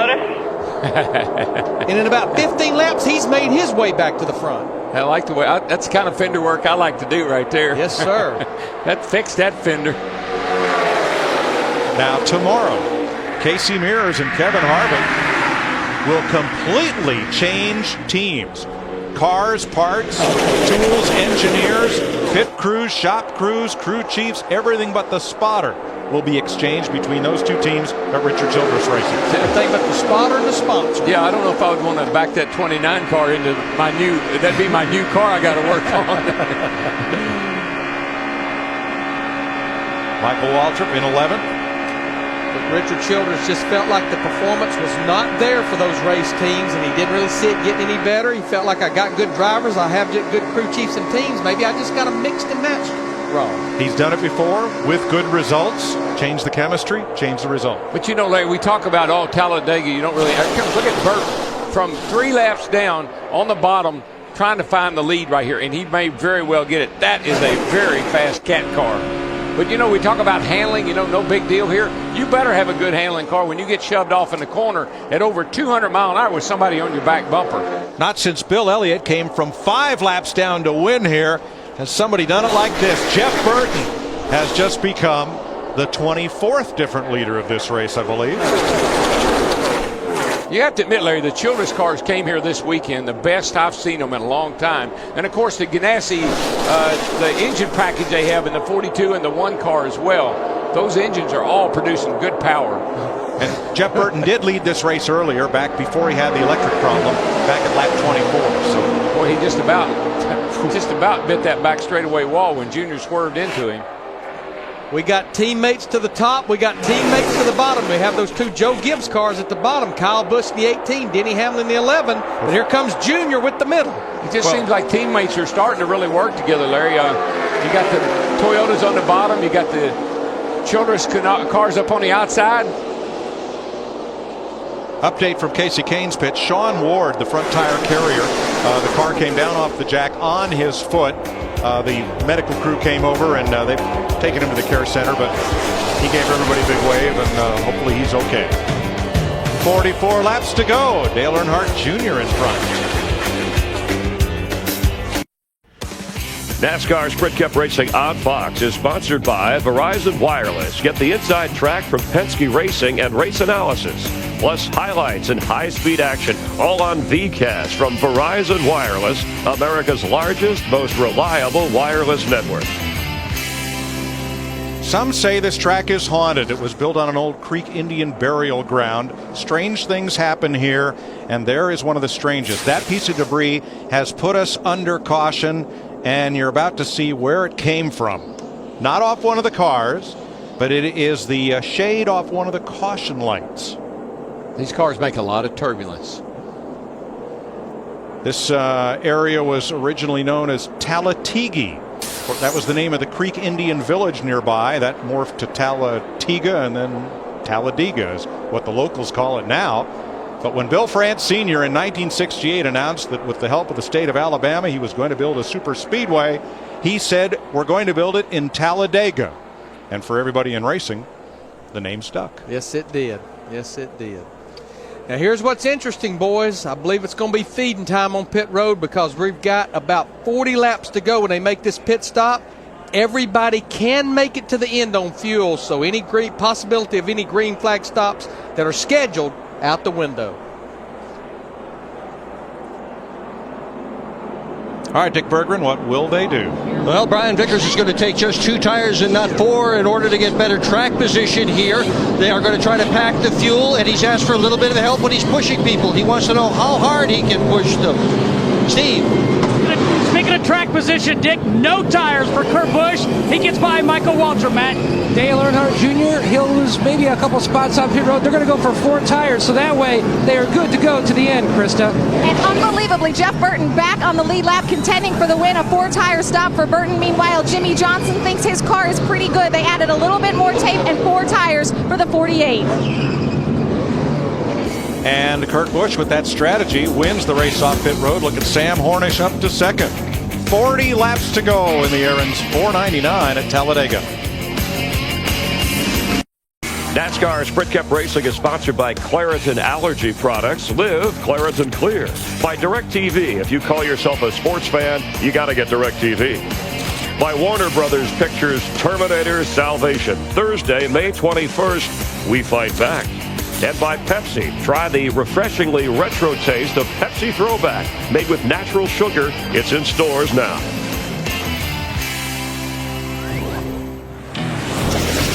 Trying to get organized. Go, go, go. 2 outside, 2 outside. Hold up. Go, go, go. Okay, guys, 4 tires. 4 tires. Wow, what a save. Man, that was the most awesome piece of driving right there. Anybody hit their head hard? Dang, good job, Kurt. Keep digging, man. Good job. We can win. We can do it. You guys are speaking the same language. Way to do it when it counts. That's our Cheez-It sound bites of the race. Well, everybody's made what could be their last stop of the day. We're ready to go green with 39 laps to go. But Larry, strategy on this stop all over the place. Yeah, I mean, we had some cars that did fuel only, like Kurt Busch, like David Ruderman, Denny Hamlin, Sam Hornish, Tony Stewart. A lot of cars with just 2 tires, a lot of cars with 4. Darren and I was talking with 40 to go.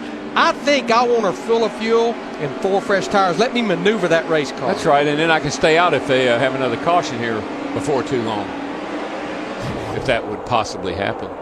38 laps to go as they take the green. Kurt Busch, Sam Hornish, Casey Mears, pole sitter Juan Montoya, and outside pole sitter Greg Biffle are your front 5. Now, Reed Sorensen, he did get the free pass on that caution. Remember, he had the flat tire up in turn 3 and 4, so that puts us now at 33 cars on the lead lap with 38 laps to go. Big train coming on the bottom as Busch and Hornish have the lead. That was Tony Stewart at the head of that pack on the inside with help from Dale Jr.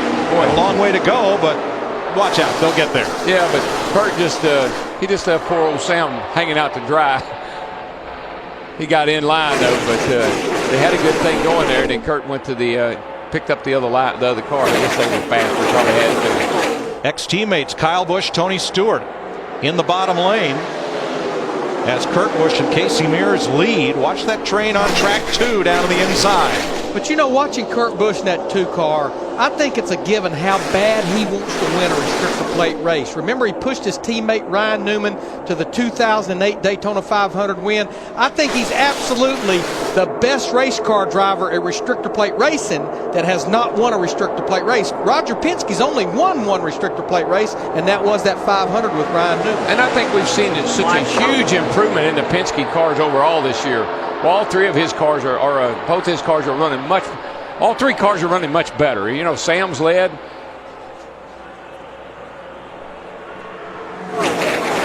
Sorry, I lost my breath there for a second. Well, you can do that here, because here comes track 2. Here comes Kyle Busch, Tony Stewart, Dale Jr., Jimmy Johnson. They're there. In 2 laps, they've gone from mid-pack to racing for the lead. Well, the games are over. It's all down and dirty from here on. Well, think about Tony Stewart. He hung at the back of the pack for 3/4 of this race. He was one of the cars that did fuel only, and here he is up there in the top 5 with this 14 car, 36 laps to go. And you know how else you know the games are over, and probably somebody will start to hear from a little bit before this thing gets too further into the here. We'll hear about Carl Edwards, who's been riding around at the back. A man that lost the draft before that caution before the last one. So now we'll see if his strategy pays off or not. Well, here's Carl. He's back at 22nd. Not making a lot of headway. 24th, 25th. Be back to 22nd and not do anything wrong. Kyle Busch now with Dale Jr. as they drop Tony Stewart back a few spots. Now's when you're looking for that magic guy, that magic car that'll get behind you and really make you go fast. Like we've seen 2 cars break away from the field. That's who you're looking for right now. I think we like found these it. 2 right exactly. here. I mean, look at the run those guys are getting. Just look at the speeds right there. And you've got to have a good handling car. You can't run off into that corner at 200 miles an hour and not have a car that you can hold wide open. BFS, you're both clear. That's 6 to 7 miles per hour faster than that other group.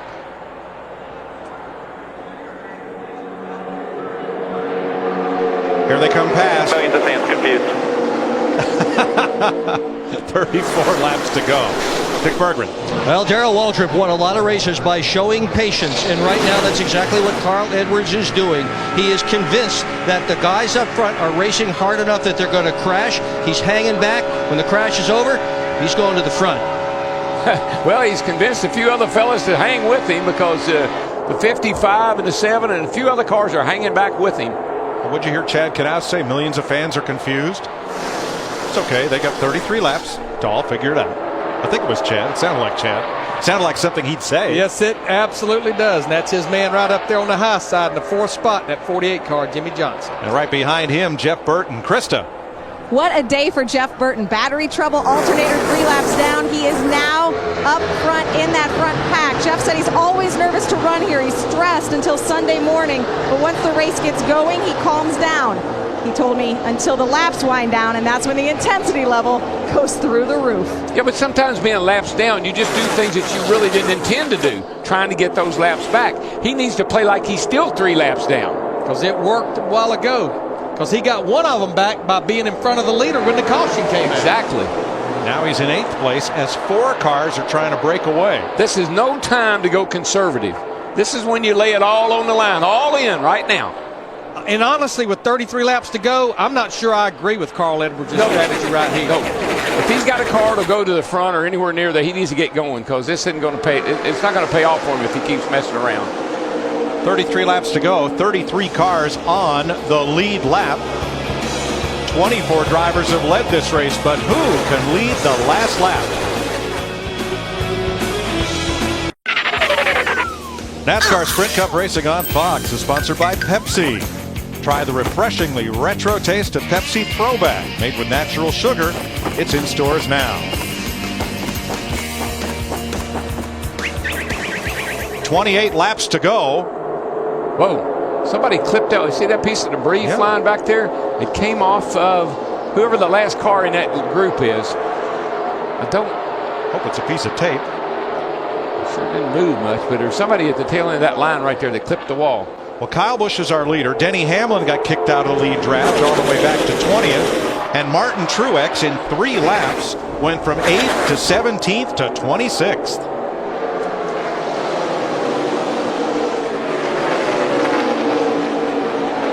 Just outside the top 12 that would make the chase for the Sprint Cup. Casey Kane has slipped to 13th based on where they're running up right now. Dale Jr. has gained 5 positions through the running of this race. Mark Martin, that early crash, has lost 5 spots. Terminator Salvation coming to a theater near you in May.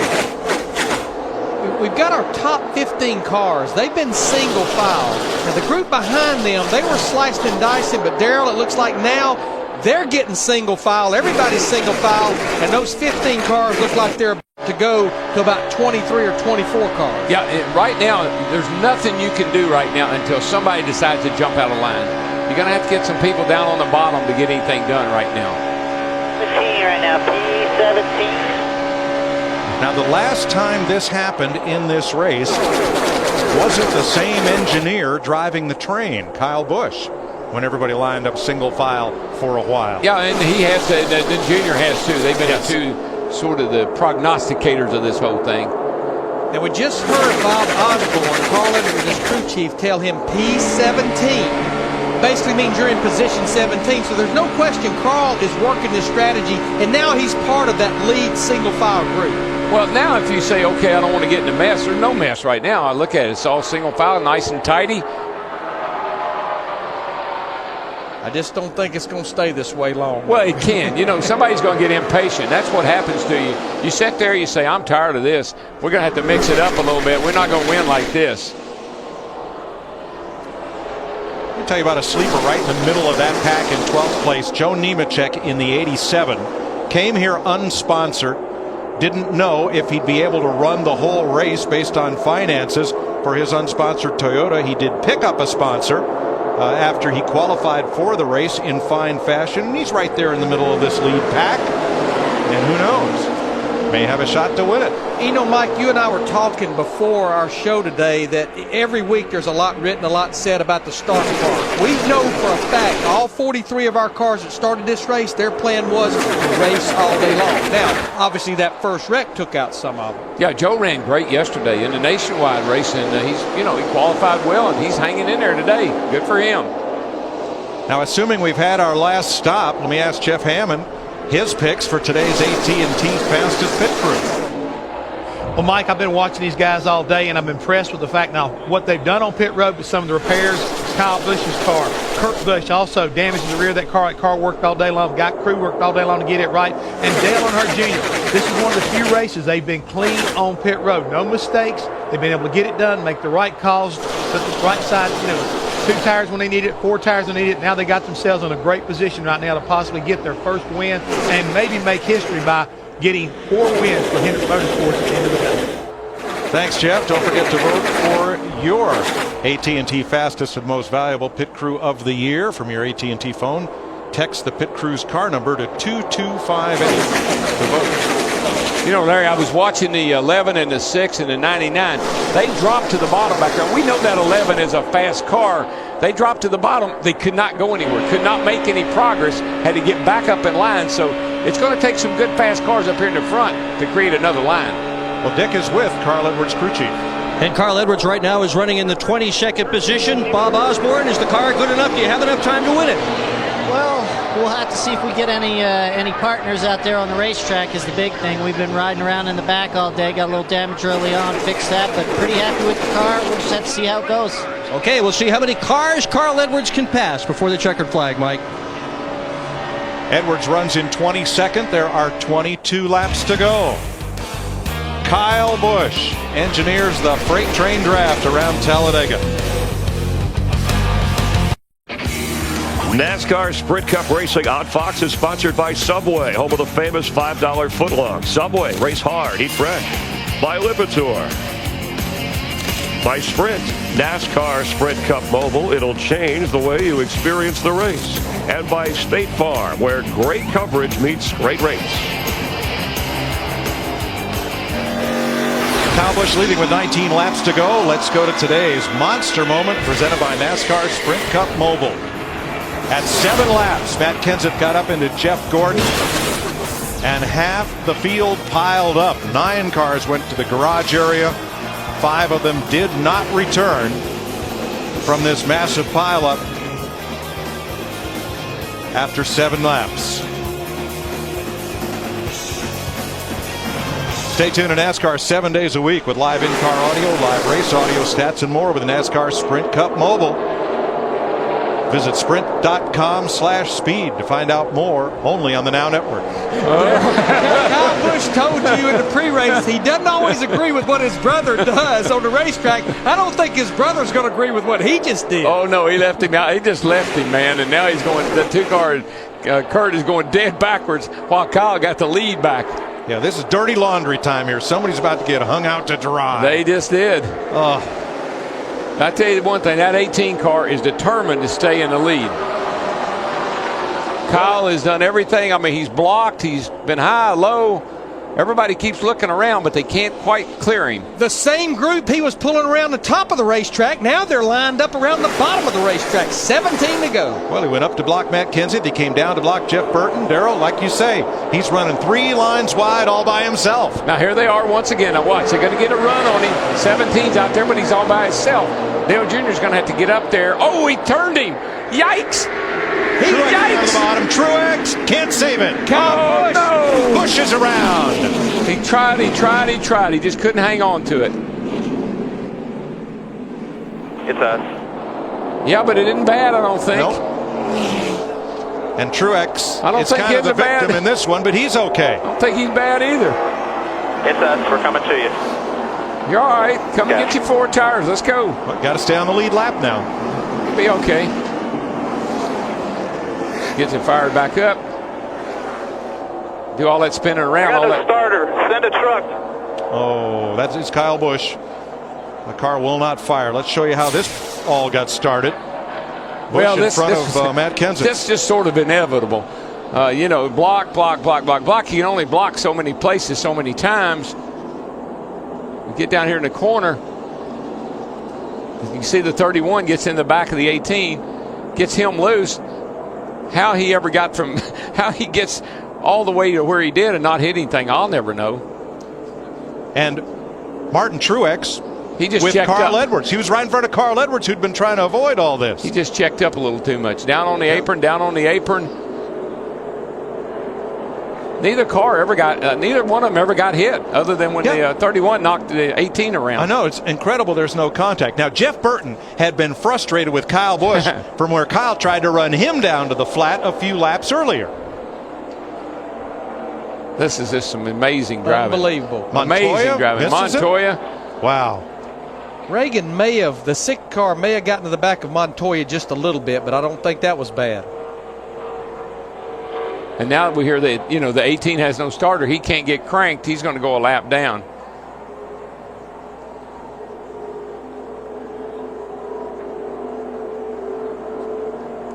You know, the fact that this ended up being just 2 single-car spins They're still inside. is pretty amazing. Well, we've seen that all day, with the 55 and the 2 here in the tri-oval. Stay high there. I mean, we've seen some incredible driving by these guys today. 18 got fired up there. He got a push. Free He's wide in on the the pit. bottom. Up 3. Yeah, Martin Right got here a in front of you. boot Right here in from front of you. David Reagan. That's what started. He's That's going to what lose it sent, here. Keep coming. sent Keep Truex coming. down.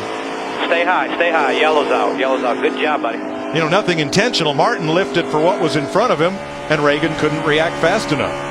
3 wide bottom.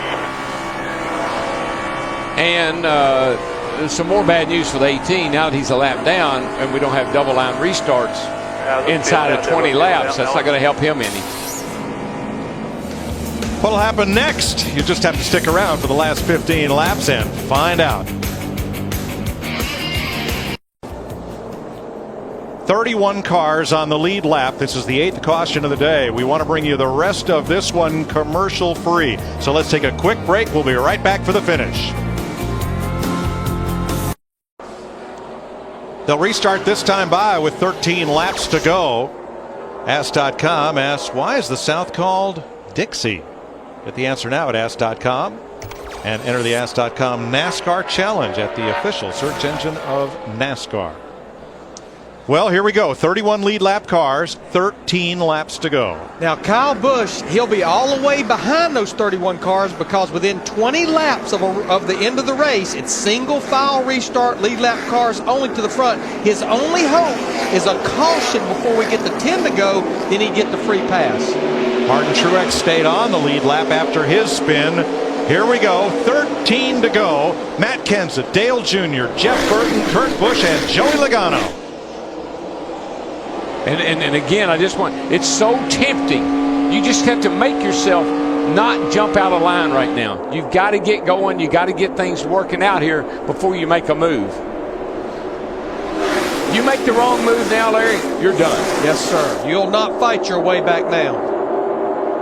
A lot of jostling back behind the front 8 cars. Now, these guys back here, they can do that because they got to try to get up here and get in line. Yeah, it's those top 6 to 8, 10 cars that they've got to be careful. They got to be on their P's and Q's. But just thinking about Matt Kenseth, he won the first 2 races of the season at Daytona in California, and it has been absolutely dismal for that 17 team since those 2 wins. Well, so dismal that he ended up in the infield care center yesterday. So this would be a great turnaround, not a great turnover.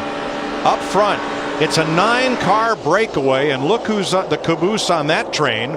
Carl Edwards, who hung out way at the back all day, is now hanging out with the lead draft. But they're going to get caught. Look at the run Stewart's got in that red number 14, and Ryan Newman with Jimmy Johnson. They've caught the lead draft. Yeah, it's a breakaway no more. Jimmy's in big trouble here. He's got to get somebody to hook up with so he can get back up here to those leaders. But when you lose your momentum like he has right there, they just keep going around you left and right. But remember what two cars have been able to do. We've been seeing it all day long. Look at Ryan Newman in the 39, Denny Hamlin in the 11. You can see they're 6 to 7 miles per hour faster than Matt Kenseth leading the race. Well, you know who's been the best at doing that is the 11. I mean, he has been incredible. He's a great pusher. Fifth. Jump up Fourth. there. Somebody wants to jump up there. You watch. Third. Here they come to the lead from 10th a lap ago. Newman, Hamlin, rocket past Kenseth. They're liable to drive away from the pack with what we have seen earlier in the race. Yeah, and again, you can't not do that. You got to drive away from it. It's not going to work out good for you. Because once you get out there, you stall, and here comes the pack again. Ryan Newman has one restrictor plate win, the Daytona 500. And it wasn't long after that Daytona 500, Roger Penske asked him to re-sign an extension on his contract. He said, I'm going to wait and see how our performance is. He signed with Tony Stewart at Stewart-Haas Racing for this year. Hamlin's going to have to pick him up another push. He's going to have to find somebody else to push to the front. Maybe he can get behind, who would that be in that? Wow, look at that. How did Carl get up there? He was part of that 9-car breakaway at the front, Darrell. Boy, Hamlin is sinking like a rock. Yeah, you just lose your momentum, and there's nothing you can do. I mean, Tony Stewart tried to pick him up, but Stewart was so much quicker.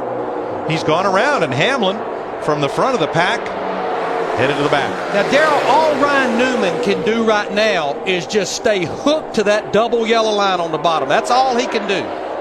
Well, we haven't seen any speed out of that car today, so it makes me just wonder if the 17 and the 88, particularly, and we know the 31's fast, are they just sort of using him right now?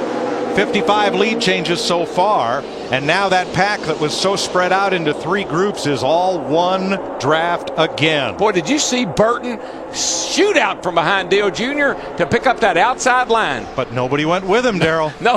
They let outside lines come, and look at David Reagan in that 6 car and Tony Stewart in the 14. There goes Burton right up in the front of him. You get a little bump down the back straightaway. Here we go. Oh, trouble hard in the wall, Robbie Gordon. And around goes Jimmy Johnson. Denny Hamlin's involved, Martin Truex Jr., David Stremme. This is version 2 of the big one. Well, desperate men were starting to do some desperate things out there as the laps wound down. Like I said, Mike, this is when you lay it all on the line. If you got it, use it. Both ends for Martin Truex. Robbie Gordon, oh, thank goodness he's moving around in that car, because look how the front stove in as he hit the inside wall really hard. Let's see how this happened. Back in this pack back here that was jockeying for position.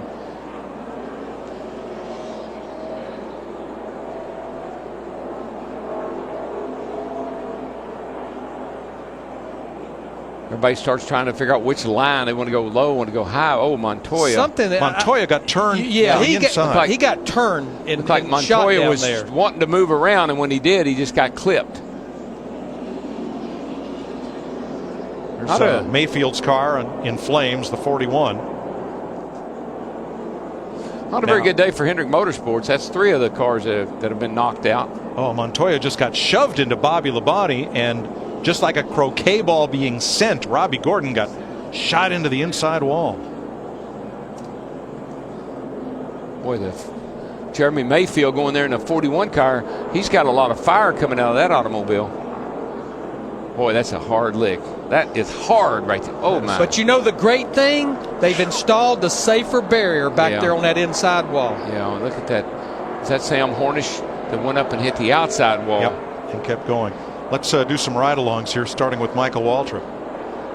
Heavy impact today, hard impact in all these, and the big one and then this one.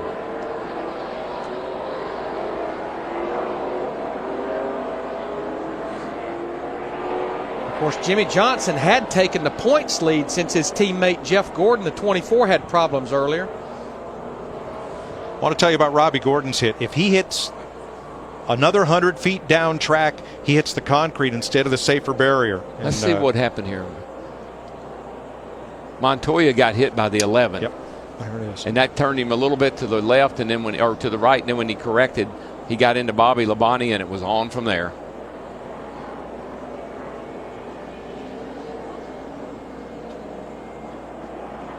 Boy, Hornish scooted through there for a while and then got turned. Let's look back from Jimmie Johnson's car. Looking back at Waltrip. Jimmy gets turned.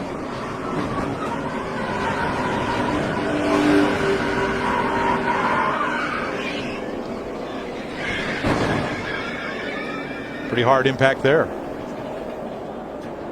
And here's what Carl Edwards saw.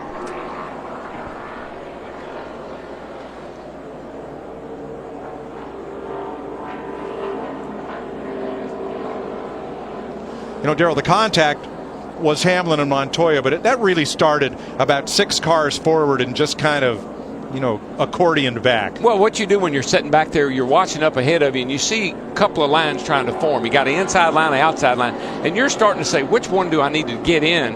And you start moving around on the racetrack, and you get hooked by somebody. And we're being told the 48 car will not finish this race. He's going to go to the garage area. There's not enough laps left. They've got a broken upper control arm. So this pretty much will end their day. You can see it right there on the right front. We're also being told that Matt Kenseth had to come to pit road. He had a flat right rear tire.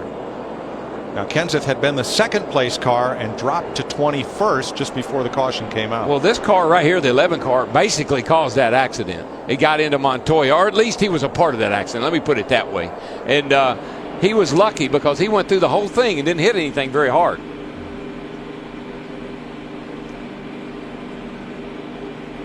We're under caution. We have 7 laps to go. Let's go down to the Hollywood Hotel.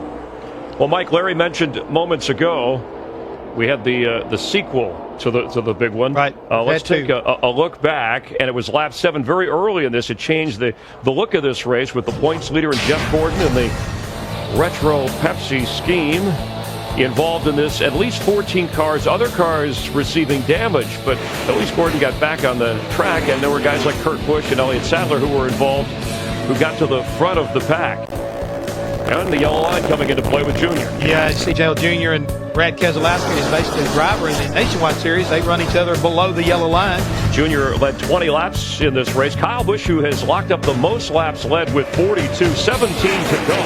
And a lot of locking going on. Eventually Jeff Burton with a tap, and that's him spinning in the 18 and spinning out of the picture in terms of winning this race. The pole sitter receiving damage as we had the incident just moments ago, Juan Pablo Montoya. But Ryan Newman leading, we have seen already this year guys who've had losing streaks break that with a victory, from Jeff Gordon to Mark Martin.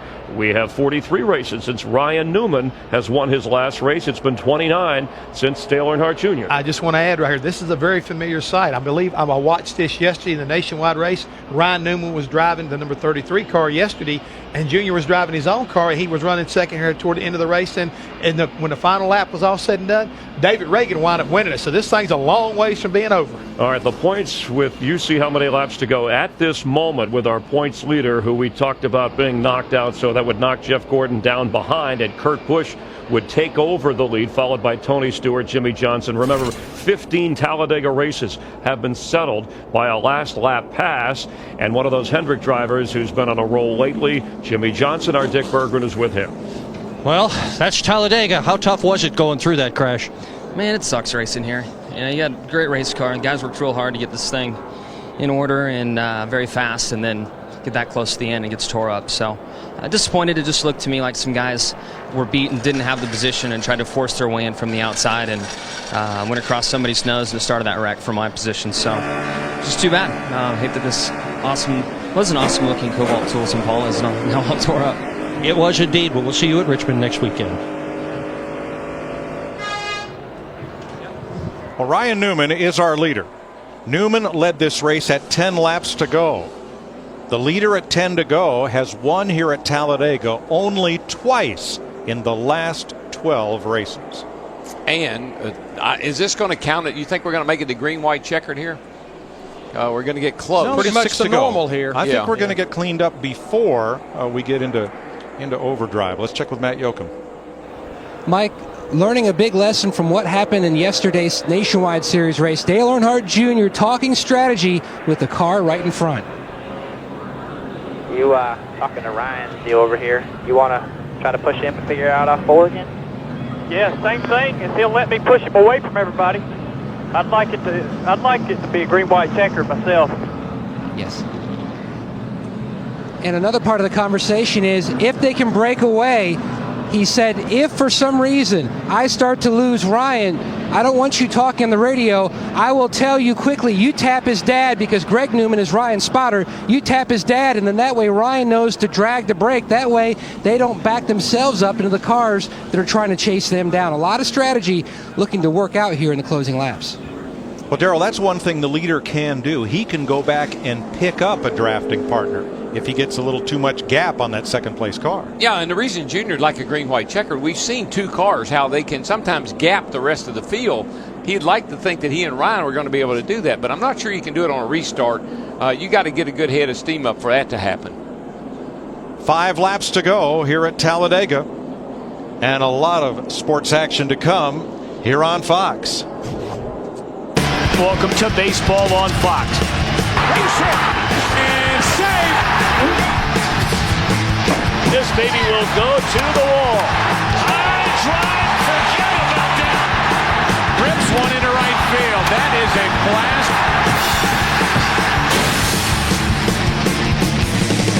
blast. Major League Baseball presented by DirecTV on Fox. Check your local listings for the game in your area. I just want to point out one thing. The guy right now is running 6. Was running 6 yesterday when he came to the checkered flag. And he was car number 6. And he is car number 6. That's right. And he ended up in position number 1. Number 1, David Reagan. So, and not only that, but this kid has really done an incredible job at this restrictor plate races. He had 2 top 5s here last year. And now he's sitting here. He won yesterday in the nationwide race, and he's sitting here in a 6 right now. Well, and the guy right in front of him, Joey Logano in that 20 car, the rookie, he's had to wonder what in the world has happened to my racing career since I've been in Sprint Cup Series, and here he is with just about 4 laps to go sitting in the top 5. Look at the spotters. They're chewing their fingernails. Now, most importantly, Greg Newman standing right alongside is it TJ Majors, Dale Jr. spotter, as they try to work this out. We're going to get the restart with 4 laps to go. On the point, Ryan Newman trying to score the first win for what is Stewart-Haas Racing. Dale Jr. trying to win 4 in a row for Rick Hendrick with 4 different drivers. Kurt Busch trying to get back to victory lane. Not sure what Tony Stewart just did. Tony's car, Mike. Tony's not going. Something's wrong with his car. Yeah. He's off the pace. Not getting up to speed at all. No. And you see what Dale Jr. was talking about. He's laying a he's laying a bumper to that 39 car, trying to get him away from the rest of the pack. But tell you what, that 31 and that 6 and maybe that 20 car, I think they may have a little something for that front 203. No real big runs yet. No real big runs. You're 3 laps to go when they come back. Newman trying to hold the bottom. And look at our buddy Carl Edwards, who hung around at the back all day. And here he is. He's in the 8th position, right here in the back of this lead pack, in pretty darn good shape. Coming to 3 to go. 3 to go. 8-car breakaway at the front. Still a lot of action behind them, but likely one of these 8. Larry, this is what you come to Talladega for. You come to Talladega for these unpredictable, wild, crazy finishes. Stewart just came by, and he's on 7 cylinders. That's a shame. He had a good shot. He could have helped his teammate, because I think he's going to need it.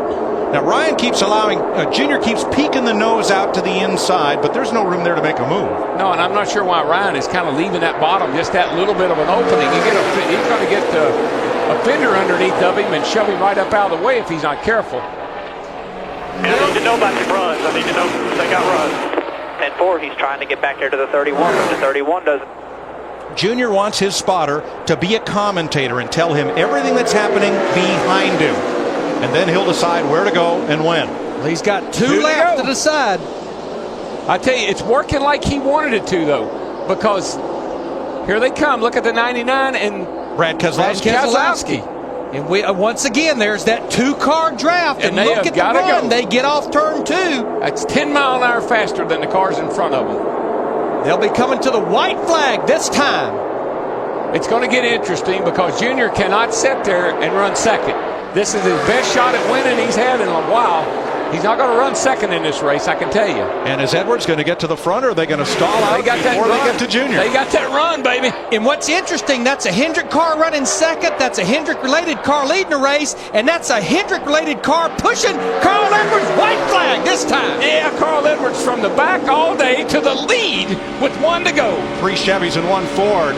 And it doesn't matter now. Your friends are where you find them. And from hanging out back, Carl Edwards. I'll tell you, I don't know if they can catch him. What we've seen today, 2 cars get that big a lit run on them. I don't know that the 39 and the 88 can catch them. They're in the draft of Edwards and Keselowski. He's all over you here, just you and him. Carl Edwards restarted 8th. If that 09 can stay hooked to the back of that 99, it's going to be hard to get him. It's going to be close right here at the line. Can Keselowski try to win it? I don't know. I don't think he can step out until he waits till the last second and picks up. He goes to the outside. Is Edwards going to no! He turns him. No! Oh, and that destroyed the front end of Newman's car. No! Edwards will not make it to the flag. Oh, Brad Keselowski won this race. Unbelievable. Carl Edwards' car destroyed, and Junior's protege, Keselowski, the winner, and Carl Edwards is moving around and ready to climb out. Larry, look at that. The carburetor's gone off. It's completely gone. Carl did what he wanted to do. He stayed at the back all day long. He played it smart. Had this race possibly won. Not now.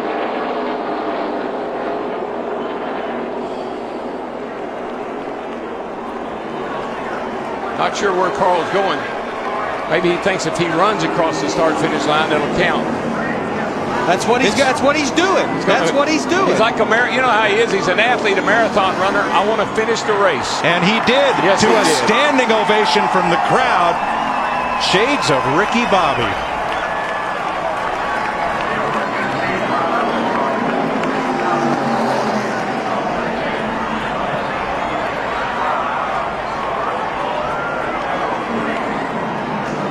Don't you know, Larry, that James Finch is fit to be tied right now? Finch owns this car. He bought it from Rick Hendrick and leased the engine, a whole Hendrick package. Let's take a look, Mike. Carl Edwards, he opened it up just a little bit. Yeah, I'm not sure. I think this is a hard lick right into the fence. I mean, that car, that looked like Bobby Allison did here in 1987. The catch fence did its job, and the car did its job. Thank goodness we have the new, much stronger, safer catch fences. And Newman took a hard hit from Edwards as well.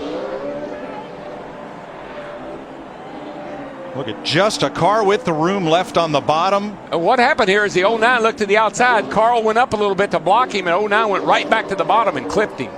You know, the move looked a lot like the one that Brian Vickers put on Jimmy Johnson when Vickers won. Wow. But what a hit. Wow.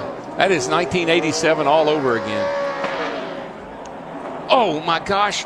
And did you see that? I believe it was Biffle that almost T-boned the 99. But watch. The 09's going to look to the outside where he already has.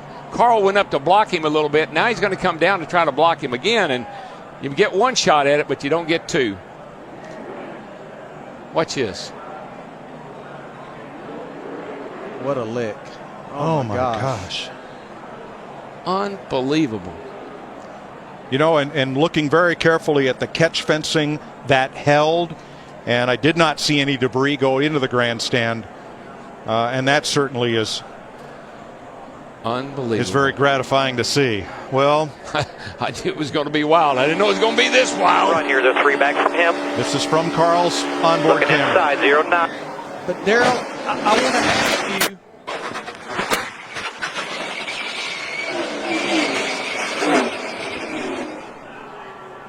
And from Dale Jr.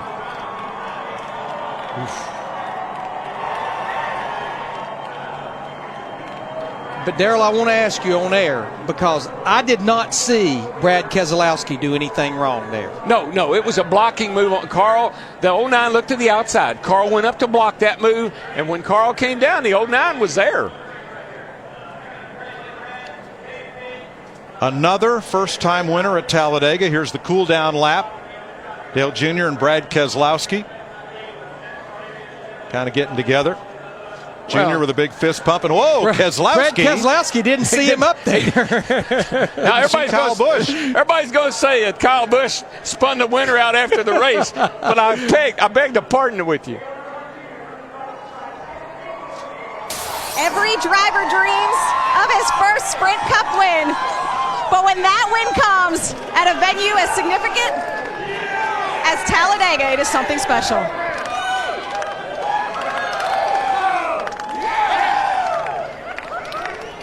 Brad Keselowski, as you pulled into victory lane, I saw your hands were shaking. Can you believe you just won a Sprint Cup race, and you did so at the biggest track of all? Wow. Pinch me. I don't know. Am I awake? I'm going to pinch you. How about this team? God. How about that? All them fans out there, man. Thanks for coming. This is the best show on earth. I got to apologize to Carl for wrecking him, but, man, the rule is you can't go below the yellow line. And he blocked, and I wasn't going below it. So I don't want to wreck a guy, but you're forced in that situation. So, but there's nothing else I could do. We had a lot of fun tonight. Yeah, it was that fun. I hope the fans did too, because this is NASCAR racing, and this is cool. Can you take us through that last lap and the moment you knew you just won a race as you crossed that start-finish line? Well, I kind of felt bad because I was watching Carl in my mirror wreck hard, and I hope he's okay. I feel bad about that, but, man, that's the rule. He knows the rule as well as anyone else, and he put himself in that spot, and I don't want to wreck a guy, but he put himself there. So hope he's okay, and sorry for that, but what a great Chevrolet. How about that Chevy? Man, does this thing have some smoke. Man, I can't believe it. I appreciate it. His best finish coming into this race in the Sprint Cup Series, 19th. He is now a Sprint Cup winner. Matt? When the dust settled, Dale Earnhardt Jr. came home second. You had the perfect seat to watch your protege score his first win. Walk us through what you saw from your seat.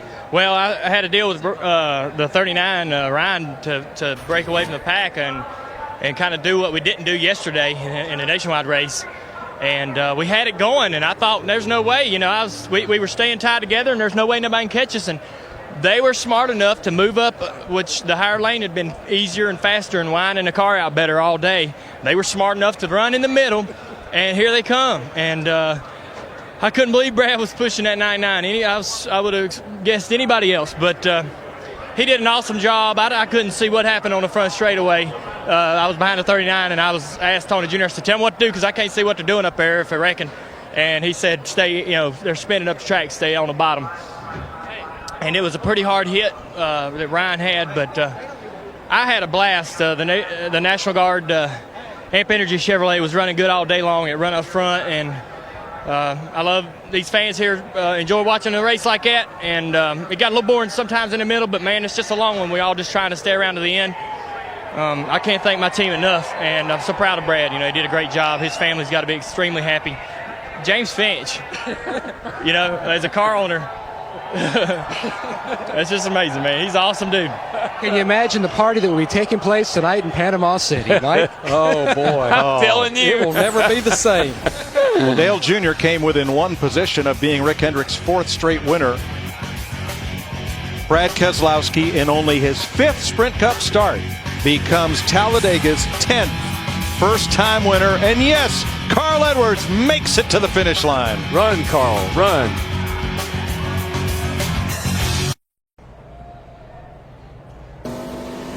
Welcome to the Lipitor post-race show. We're live in Talladega where 25-year-old Brad Keselowski with a dramatic victory. Carl Edwards is standing by with our Dick Bergman live. Dick? And most important is that Carl Edwards is okay. We are going to replay the crash. Please walk us through what happened. Yeah, first of all, I got to tell my wife and my mom I'm fine. Brad he's pushing, he's doing everything he can. I saw him go high, went high. He goes low right here. Didn't realize he had got that far, so I went low to block a little bit, and he was already there. So I turned around backwards. At this point, I'm thinking, boy, I wish this was made out of liquid gel material. And then I'm very fortunate we hit the wall in a way that it didn't crush my roll cage down on my neck, because that would have been a lot worse. So NASCAR just puts us in this box. Brad did a great job. Congrats to him on the win, but they put us in this box, and we'll race like this until we kill somebody, and then they'll change it. But I'm just glad nobody got hurt today. Glad the car didn't go up in the fans and, in the grandstands and hurt somebody. And, most of all, I just got to thank Claret and all my guys. That was the smartest race I could run, and I guess we ended up 23rd or something. But, Brad did his job. We're just racing hard, and luckily nobody got hurt. So no issues at all with Brad's job? No, that's what Brad's supposed to do. he's assuming I know he's inside. It was so quick I didn't know he was inside. So, we saw what happened to Regan Smith. You can't go down below the yellow line or you lose the race. So, he's winning, and I was doing everything I could to keep him from winning. But, man, just glad I'm all right. And this is, I didn't know if it mattered if I went across the finish line, but I just wanted to finish the race. How hard a hit was that? It's pretty hard. It's just a little bit scary because I saw the ground, and then I hit the wall with I couldn't tell exactly which part of the car I hit the wall with, and I was real worried I hit the roll cage. Had to wait a minute, make sure that that there wasn't something, stuck in me somewhere or something. That's a little nerve-wracking to hit the wall with something other than the side of the race car. So it's the first time I flipped in a race car. Ever? Yeah, that's it. So we got that out of the way. Well, he made it in dramatic style for sure. We are so glad you're okay. Wild ride out there today. Thanks very much, Dick. Well, we're used to Carl Edwards doing the flip. That's usually the back flip when he celebrates. And that, first of all, how decent and professional of Carl, the way he responded there, obviously shaken up and upset. But you heard Brad earlier apologize to Carl and say, hey, yellow line, I played within the rules. I had to play hard. Well, this is what racing's all about. You can take it either way. If you're a Carl Edwards fan, you're probably thinking, well, he got dumped by Keselowski, but the truth of the matter is, a year ago, and when we were here, when Tony Stewart blocked Regan Smith, Regan went below the yellow line. It cost him dearly, almost like the same thing it cost Carl. This is what happens, and this is how close everything is, and how everybody wants it. You can see the damage that was done to the retaining fence. Great job right now by the folks here at Talladega and NASCAR having it built like it is. Otherwise, it could have been a lot worse. That's crazier than any stunt plane ride I've ever took. And Carl Edwards did mention he hopes some of the fans are okay. We know there's some injuries down there. They're working on it, and we certainly hope for the best for those fans in that area. As we check the final results of Brad Keselowski's dramatic win, let's get some final thoughts from Larry, Darrell, and Mike. Well, they're going to replay this one for a long time, Chris, because Keselowski was 10th with 4 laps to go, 8th with 2 to go, 3rd with 1 to go, and he wins it. Yeah, it's just, I knew it was going to be wild. I knew it was going to be crazy. I thought that restart would bust him up a little bit, and maybe it wouldn't. Maybe it'd be maybe have a little sanity to it. No sanity today, Larry. This is like Days of Thunder, baby. Especially upside down on 10 fire. laps to go. But you just think about it. Brad Keselowski driving for that race team, James Finch, Mark Reno. They missed the Daytona 500. They did not even qualify. This is the first year that this team is running the full schedule. They had to go to the rear of the field, changing engines yesterday after qualifying, and here they go to victory lane. So, in other words, make that number instead of 7. It's now 8 guys that have their first win and only win so far at Talladega. Oh, I think that's what makes Talladega so cool, though, is guys come here and never won anywhere else. They know they got a chance here because they've seen history. 10 first-time winners in all here. A couple went on to win more races. Marcus Ambrose up in the top 5. Scott Speed, and I think they were both outside the top 10 with 3 to go. They really were. This is just amazing. It's an amazing finish. I knew it would be. It's just crazy. In a lot of cars, a lot of teams back that got good finishes that been flirting with falling outside the top 35, like Joey Logano, like Scott Speed outside the top 35. They needed good runs, and Talladega's a place you can get it. I'm glad we got 5 days off till Richmond. I know. I got a headache. A wild one, a great one. Congratulations to Brad Keselowski. Chris? And the only rookie who's won, Davey Allison, of course, the Alabama native. But Brad Keselowski, he's only led 1 lap so far in his Cup career. And that's the lap we just saw. He'll be celebrating for a while. We have more post-race reaction here from Talladega in a moment. Holy cow, did I really just win this race? You damn right you did. Wow. Holy cow. I don't know what to say, guys. Can you believe it? Brad Keselowski had never finished higher than 19th in a Cup race with his Phoenix Racing Chevrolet Hendrick engines, by the way, from Rochester Hills, Michigan. Brad Keselowski overtaking Carl Edwards after Carl blew past Ryan Newman. Newman is okay out of the care center. Carl is okay.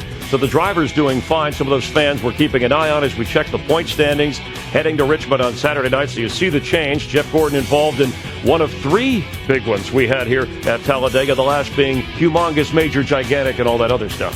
No, this is what Talladega's all about right now. We saw where the point standings are right now.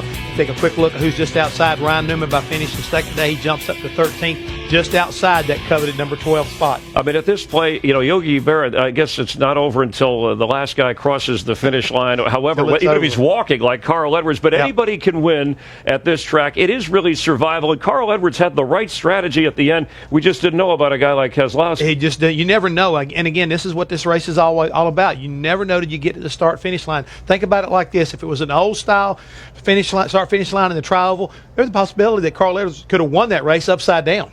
What a show here. Spectacular crashes. And best race, not only of the year, best race in a long time. And the racing continues next weekend after baseball.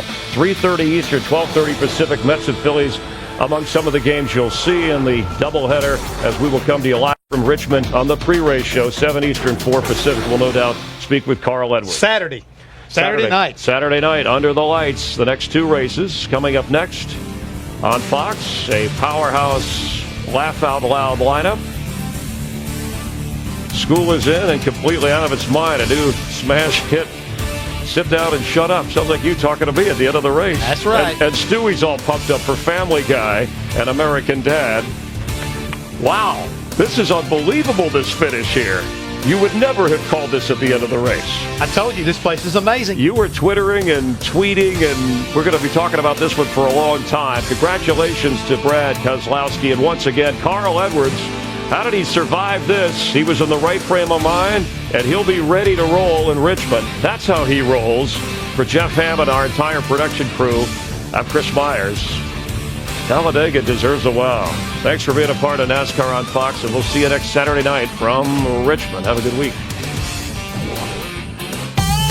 Love it when it's 4 wide. Love it when it's fast. Love it when the leaders cross the pack is moving past. Love it when they're making lots and lots of noise. Can't wait to hear the double say. Boogity, boogity, boogity. Let's go racing, boys. 10 cars. Let's go racing, boys. Let's go racing, boys.